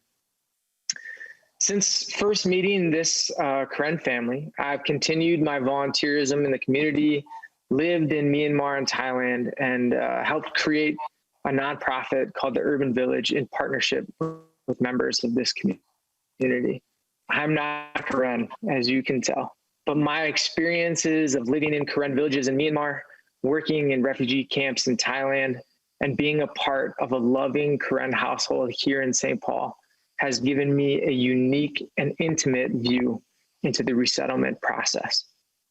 Congressmen and women, I have seen and been amazed at the resilience of this community, but I cannot stress enough the importance of cultural preservation. And given the current context of what is happening today in Myanmar, this has never been more urgent. So in passing this bill, you not only empower this community to honor their traditions of art and culture, but to pass it on, to preserve it, and to give it new life here in Minnesota for generations to come. This is what we are trying to accomplish at the Urban Village, and we hope that you'll join us. Thanks. Thank you. You painted quite a visual, a home with 7 young boys running around, and sounds like quite an adventure. Any questions from members? I don't see any at this time. Thank you, presenters, for presenting today, and very much appreciate it, and appreciate your work. And Representative Vang, any final comments? Thank you, Mr. Chair. I'm not sure, do we have? Oh, I'm hearing that we might have one more testifier. My mistake. So I think that's at the chart. Okay. Please introduce yourself and go ahead when you're ready. My apologies. Good afternoon, Mr. Chair and the committee member. Yep. My name is Abhishek Kraising. I am a president of Sieng Khelau organization. This art, culture, and heritage bill would provide support for approximately 20,000 Lao and 7,000 Thai people to help create lasting work of art. We would be able to hold community engagement events that support local businesses and build bridges between traditional Minnesotan and the Lao and Thai community. The funding would allow us to hold fundraising activities to assist in the establishment of new events and community projects, creating more prosperity for local community. The passing of this bill could assist in creating a cycle of success that enrich all of Minnesota. Our bill goes to the heart of what it means to be Minnesotan and will strengthen our community from within. Thank you, Mr. Chair. Yep. Thank you, sir. My apologies. But thank you for your testimony, and thank you for joining us today. My apologies. Representative Vang, any final comments? Thank you for bringing this forward today, and thank you. Go ahead. Thank you. Sorry. Thank you, Mr. Chair. As you can hear from my testifiers, that this bill is holding the hearts and passions and desires of the community and their heritage, which which we can't ever put a price tag on. And so I hope that the committee members can see that and will ask for your support. Thank you. Thank you, Representative Vang, and thank you all for joining us today and telling your stories, and excited to see what we can do to help. Thank you, Mr. Chair and committee's member. Thank you very much. Okay. I renew my motion that House File 723 be laid over for possible inclusion in the Legacy Finance bill. Thank you. So with that, Representative Vang, we have you helping us some more, and so I'll move that House File 1725 be laid over for possible inclusion in the Legacy Finance bill. So Representative Vang, do you want to tell us about what you're working on here with 1725, please? Mr. Chair, thank you. I feel like I'm on a roll today, so I'll just keep on going. House File 1725 is appropriating $360,000 in both fiscal year 2022 and 2023 for grants to the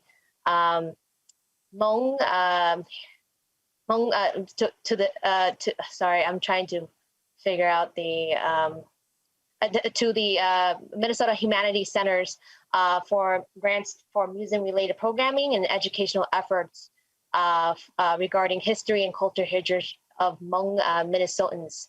So this is also a personal bill to me too as well. And I will defer the rest of the testimony to my testifiers who can explain further about the work they do and why this bill is important. Thank you, Representative Vang. Executive Director Lee, are you up next, I think? Oh, 展仔個mute 啊。Don't ball if you're still muted. Can the administrator unmute him? All right, sorry. There we go. Fantastic. Yeah, go ahead and introduce yourself, Mr. Lee, and go ahead when you're ready, please. All right. Thank you. My name is Song Pao Lee. I'm the Executive Director at Hmong Cultural Center. And thank you, Mr. Chair. And also thank you all the committee in this community today. And also thank you, Mrs. Representative Vang, to sponsor this bill. For myself, I'm gonna testify about the bill, how we were asking the state to help. The funding we are requesting for the Hmong Cultural Center Museum will support the following activities over the next 2 years. Support for our new expanded storefront museum location of 1,200 square feet open at the University and Western Corner in St. Paul in the summer of 2021. Second, support the staffing and assist with the museum marketing and lead to tour to school group at the general public.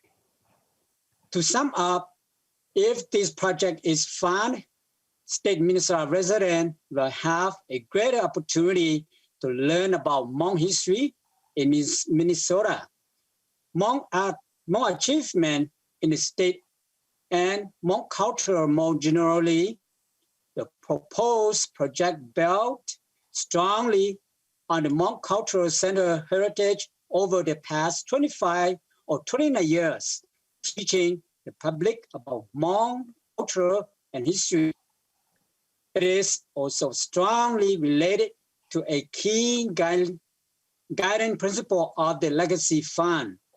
Art, history, cultural heritage program will engage our advice community from every corner of the state and they're celebrating the richness of our difference while building greater understanding and connection to the value that binding all of us together. So this is what my testimony today. So thank you, Mr. Chair, for giving this time. Thank you, Mr. Lee. I've had the opportunity to get in your building there and encourage all members to stop in. It's just right down the road here, and you have a lot of neat things going on there. So thank you. Thank you. During the summer, we'll have a grand opening. So we'll welcome you to come see us again. And thanks. Have a nice day.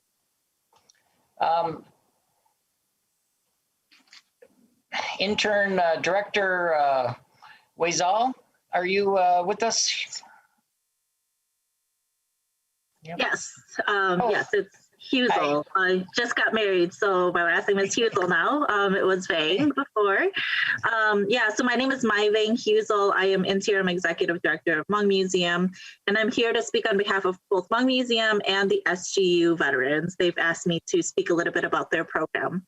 The Secret Guerrilla Unit Veterans and Families of the USA Incorporated, they're a nonprofit, started in 2004 to support Hmong American veterans.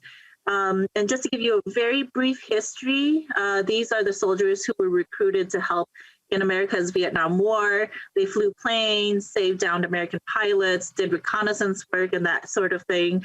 And there's not many of them left, and their stories have yet to be documented. And so this group is asking for funding to help them to document their stories, especially of those who are left. They're all already pretty elderly. And so it's very important, a very important time for us to do this. There's really not very much out there in terms of the stories and experiences of these veterans. And so this would be, something that's would be really incredible for them to have. And then for Hmong Museum, we've been producing like these really groundbreaking programs that both preserves and documents and shares Hmong history, culture with the community, both Hmong and non-Hmong. But what really makes our programs interesting and exciting is this connection between intergenerational connections and, bringing families together. So for example, one of our programs, we had elders work with young Hmong artists, and together they produced the program. It was by and for the community. And this is something that, we don't have in our community, and brings access to arts and brings access to history for a segment of our population that doesn't have any access to it. And so these are the important work that Hmong Museum is doing, and I hope that you will support this bill, and we'll be able to support the work that we do so that we can do more of this in the future. Lots of community members, both Hmong and non-Hmong, cultural institutions, community education, they're always coming to us to ask for more of these kinds of programs, and we want to provide it for them. And what it does is it brings more awareness and more understanding between Minnesotans, right? If we know more about each other, this is, a really great way for us to come together and to learn from each other. And so, for us, that's very important. Thank you for having me here today, and good to see you again. Nice to see you. I'm sorry I didn't recognize your new last name. I just saw you the other day. Again, members, if you have an opportunity to get up the avenue here on University, there's the Hmong Museum showing great leadership with partnering, which Chair Murphy's been talking about, multiple funds working together. You're doing that where you worked with the water folks with clean water money and did a display out there on the park. So thank you. So I don't know who we have next. I think we have some artists, so I'm super excited. I see if you'd like to introduce yourself and then go ahead, please, sir. Oh, well, hi, my name is Tusaik Lee, but I will actually introduce our youth apprentice that we hired through our previous grant. So Emily Gatu Lee, go ahead. Thank you, Tu, and thank you, Emily. Please introduce yourself and go ahead when you're ready, please. Yeah, so my name is Gandu Emily Lee. I'm a current high school senior, and I'm a youth apprentice, as Tu just said, under UCL and Dial. And most of all, I am a Hmong American. However, I didn't always feel like I was Hmong. At the age of 5, I was taught that Hmong is shameful. I was prohibited from speaking my language in school, and when I would come to school wearing cultural clothing, it seemed as if when I came to school wearing cultural clothing, people would just ridicule and laugh at me. It seemed as if my culture was taboo, as if it was a topic that wasn't supposed to be mentioned. And it was not until I entered high school that I realized that this was not true. You see, I was fortunate enough to meet a teacher and meet great mentors, just like Tu, who taught me through writing how to really express myself. And that helped me build on my character and my cultural understanding of my own culture, things that I never even knew existed until I was in my Hmong class that high school year. And so it was only through writing that I was able to reclaim my experiences and build on my cultural standing. It was my cultural understanding. It was writing that helped me learn that being Hmong is not shameful. And this is precisely what Dial and UCL achieved by establishing programs that really focus on nurturing Hmong youth. In these programs, we challenge students to reflect on their shared and lived experiences. And we teach them how to use the creative arts to be able to express themselves and reclaim those lost identities that they found just walking in the regular school system. And not only do they come to accept themselves, they come to appreciate cultures that surround them and their surrounding communities. The whole value of cultural acceptance is what DIAL instills into our children, and it allows youth to continue creating more inclusive communities that shine from adversity, just like I am doing right now today, talking to you guys. Well, thank you. Shine just really is the word that fits. I'm so impressed with you. I'm sorry. You're just, you just uplift all of us. Thank you. It just give me so much hope about this world. Thank you. Tu, do you have any more that you'd like to add? Oh yeah. I mean, and I've always been an advocate as an artist in community.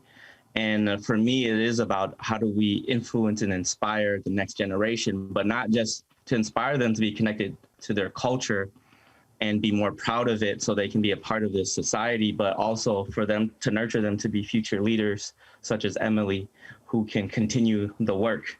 And so for me, it is that, passing that on and hoping to build a new generation of those who will not just learn, but those who will always also be mentors and teach and speak, be the voices of our future. So that's all I wanted to say. Yep. Thank you. Representative Murphy, I see that your hand was up. I don't know if you have a question or.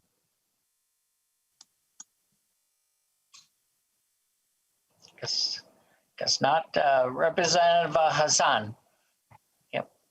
Thank you. I can't turn my video on because I'm having internet issues. So okay. I'll just go with the quality, the voice quality versus the video. Thank you guys. Thank you, Representative Vang, for this bill, and thank you all the testifiers. And Emily, you are inspiration.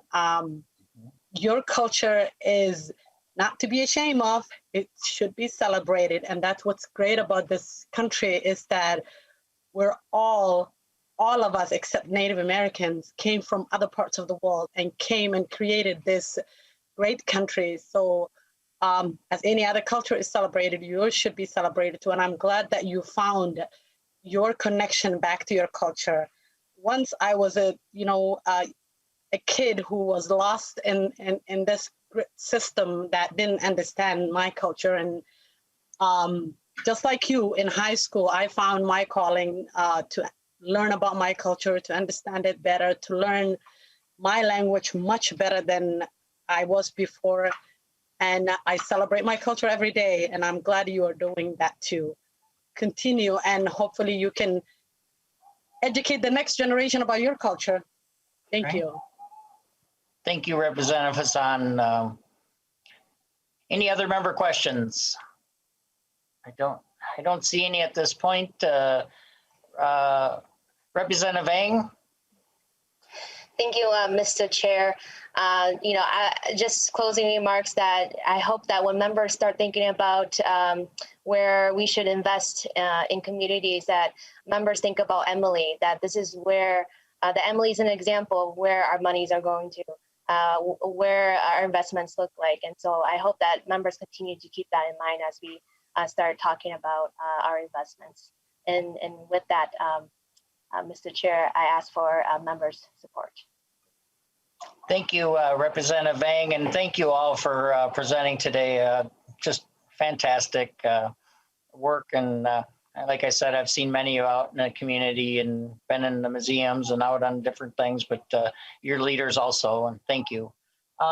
With that, I'll renew my motion that House File 1725 be laid over for possible inclusion in the Legacy Finance Bill. Again, thank you all, and Emily, thank you especially. You're great. Thank you. Thank you. Enjoy your rest of your day. Thank you. Representative Vang, we have one more bill that you're helping out here. Thank you for stepping up so much to help out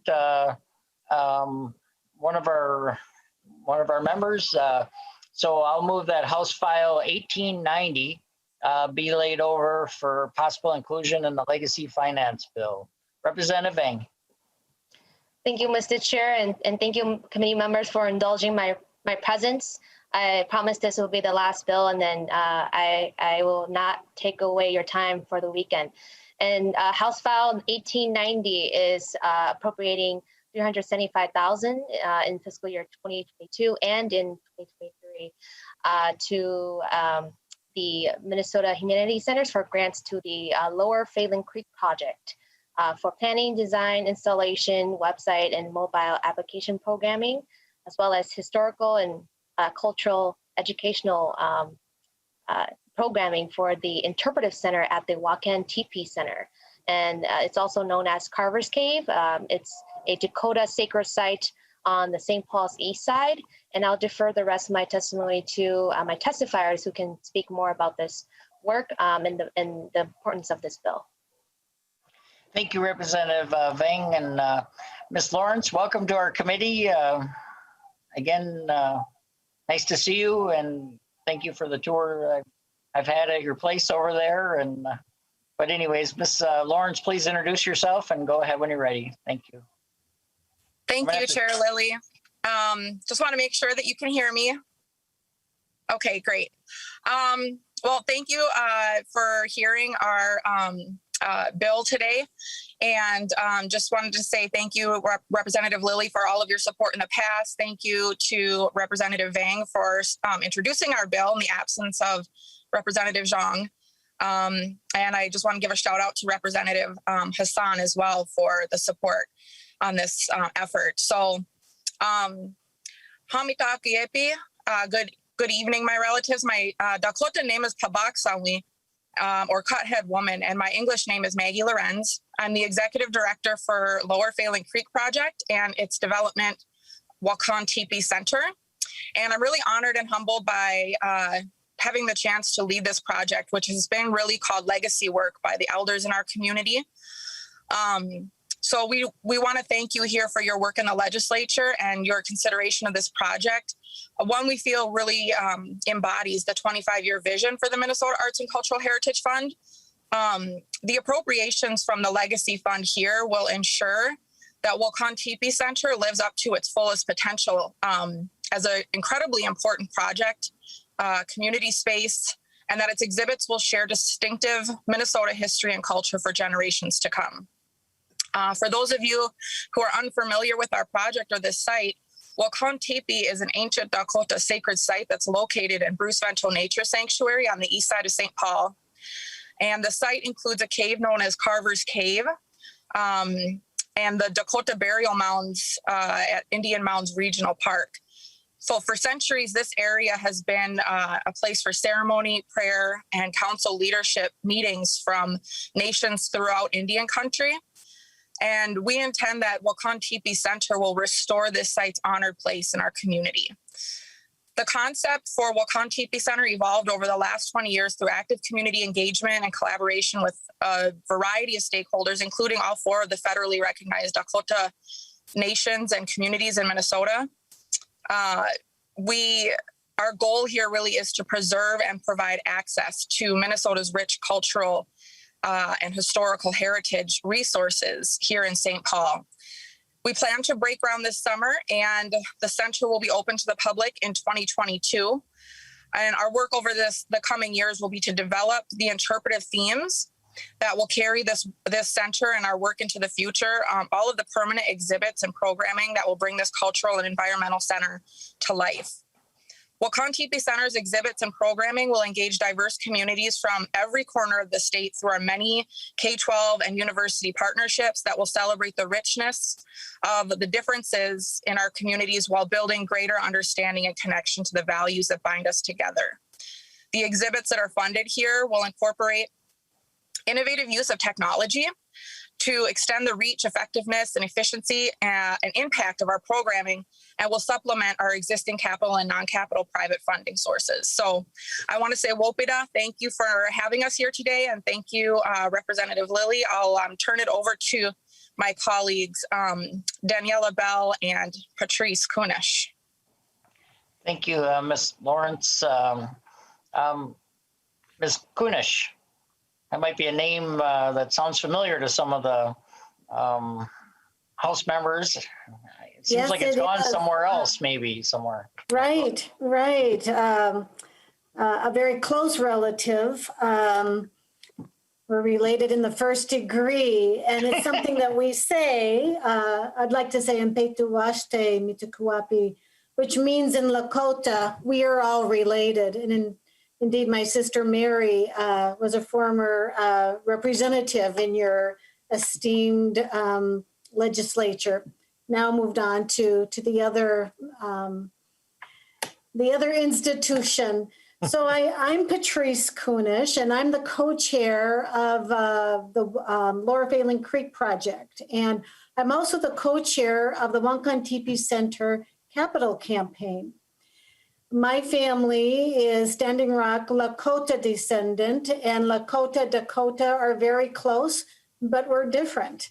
And we love our Dakota family and traditions and so forth. And all of my work has been, professional work, has been engaged with Native communities and Native peoples around Minnesota and across the country.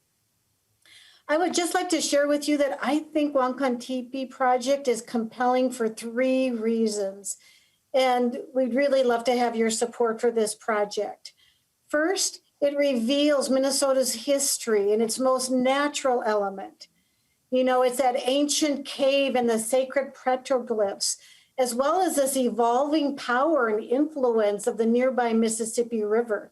The natural setting is very, very compelling. It also celebrates an awesome multicultural community collaboration, just as we were hearing with the Hmong community.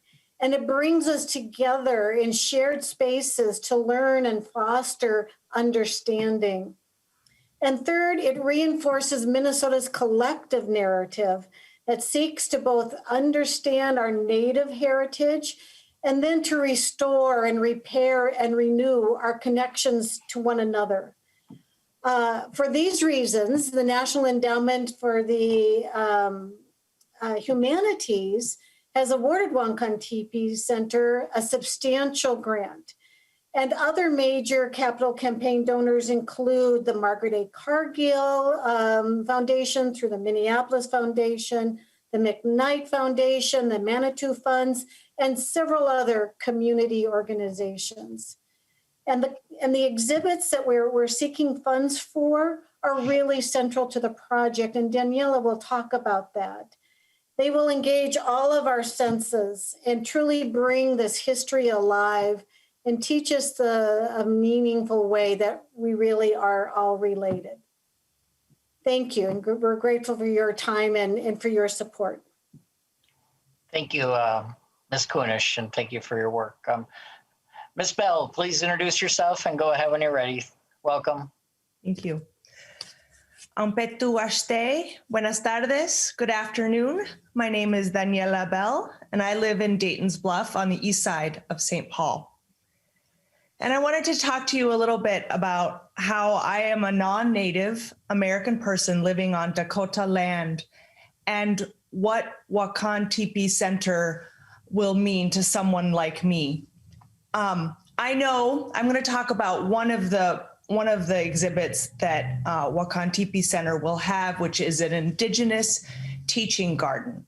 When I've talked to my neighbors on the east side and in St. Paul, everyone has been super excited about this idea of an Indigenous teaching garden. I'm talking about Native folks, Dakota folks, but also non-Native, whether they're descended from European immigrants, perhaps part of the African diaspora, Asian immigrants and refugees, Latinx folks. Everyone is really excited about this idea to come together and learn about the plants that are native to this land and also the cultural significance of those plants to the Dakota people. So all of us East Siders, St. Paulites, people from all over Minnesota, we want to learn about this cultural significance, the ecological significance of the plants, the animals, the land and water of the area of Wankan Tipi. We want to share our knowledge from our different communities, and we want to learn how to be better neighbors to each other and, of course, to that land and water that is sacred to the Dakota people. But we will hope from here on in will be sacred to all Minnesotans. That's the power of the exhibits that Wakan Teepee Center will have, thanks to funding from the Legacy Committee. So I thank you so much. Gracias. Bopida. Thank you, Ms. Bell, and thank you all for presenting today. I feel so blessed. If you get an opportunity, it's very close to the Capitol, right down the river here a little bit, and it's amazingly how you can get into nature. Just I was on the land with Miss Lawrence, and we had eagles flying, or eagle just kind of right above us. It was just so powerful, just with highways right there. I know Representative Erdahl and Representative Murphy, when they were chairs of capital investment, have led on bonding to help you build your building out. And so I know you're coming along, and I know there's been past support for this place, and hopefully we can figure out to help in the future here. Is there any member questions? I don't see any. So I guess I do now. Representative Bo, thank you. Go ahead, sir. Oh, there we go. Okay. Thank you, Chair Lilly. I just kind of wanted to share a message to everyone. I've really enjoyed all the conversations and the sharing of thoughts and ideas this afternoon. I encourage us all to have pride in our heritage and in our culture. Most of us have immigrated here at one time or another, and it's those shared cultures and those shared heritage that really makes us strong. And I think that's the beauty of America. So just wanted to share that thought. Thank you. Thank you, Representative Bo. Any other member questions? I don't see any final thoughts. Representative Vang, thank you for carrying the water on this and the effort. And but go ahead. Sorry. Thank you, Mr. Chair. I'll just keep it brief. That I'm actually pretty envious of the Legacy Committee of what budget items you guys get to talk about. As I sit in other committees like Judiciary and Public Safety, they're not as fun items as what you all are dealing with here. So I'm pretty envious of you all. And I see and hear the excitement from the community members, from my testifiers, and you all are carrying, many of the community's hopes and dreams in this committee. So I appreciate all the work and opportunities that you all have brought for us in the community. So with that, I ask for the committee member support. Thank you, Representative Vang. We are blessed that the leaders of Minnesota, I guess I was part of it. We passed a bill to put this to the voters, and but you can see the challenges too as you hear the testimony. It's just amazing, so many great stories, and trying to figure out how to fund them all. So we'll get there. Thank you, Representative Vang, and thank you, Ms. Lawrence and others for coming today. And I hope members can get over there and take a look at what they have going on, and right underneath that 3rd Street Bridge that we're going to be redoing and all that. But anyways, with that, I renew my motion that House File 890 is laid over for possible inclusion in a legacy finance bill. And thank you again, Representative Vang and others for coming today, and especially Representative Vang. Thank you for stepping up and helping Representative Zhang. Thank you. So members, we're kind of there. What a great day to hear a lot of great stories. I see some member questions. I'm not sure who was first. I think Representative Green had his hand up earlier, so I think I'm going to go to him first. And sorry, I didn't see your hand earlier, Representative Green. And then, that's fine, Mr. Chair. I was just going to say some things at the end. If Representative Murphy wants to go first, okay, I would gladly yield the floor to her. Okay, Representative Murphy.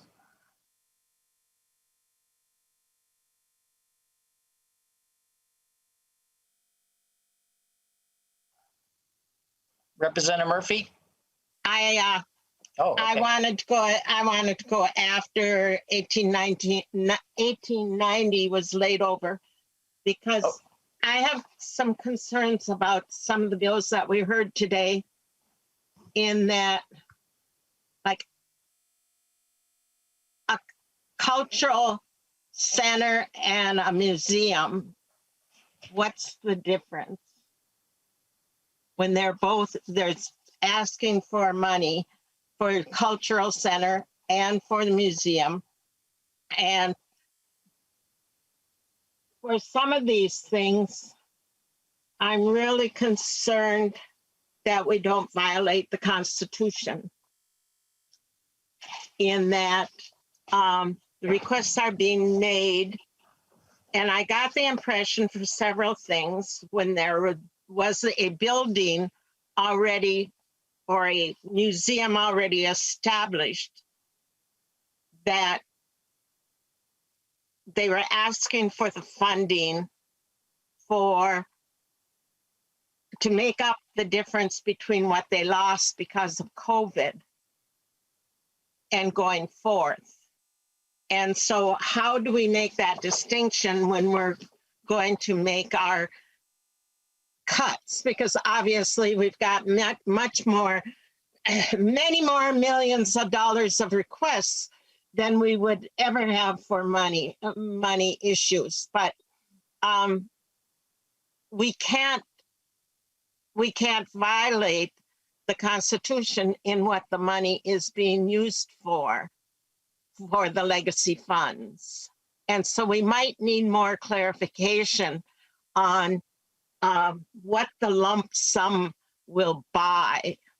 And even in the case of where they did distinguish, 200,000 for this and 200 for this and 200 for that, and 70 or 160,000 for something else, even for that, we might have to know exactly, does that buy the stories of 60 people or 20 people?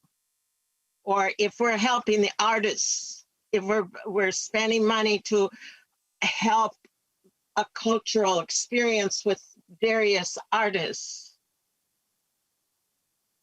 what does a sum of money buy? And I think we've got to think about that a lot more before we go into the final drafting of the bill, to find out, so that we're not harming the hopes of the people that put these bills in today,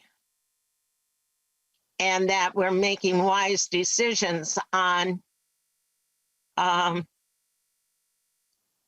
projects that were put out by people that had guidance, whereas it was just someone else that just has a definite need in their culture. And so I think we've got to think about that a lot. And Mr. Chair, I'd also like you to advise the staff that I would really like, as soon as a spreadsheet is available, I would really like to see that. And I would like a column for previous money received from previous capital or previous legacy bills for a particular project. And are these just pots of money, or are they for specific things within the pots of money? But I would like a spreadsheet as soon as one's done. That's all the comments that I have to make, Mr. Chair, but we sure have a lot of things to talk about or to think about over the weekend and before next Wednesday's meeting.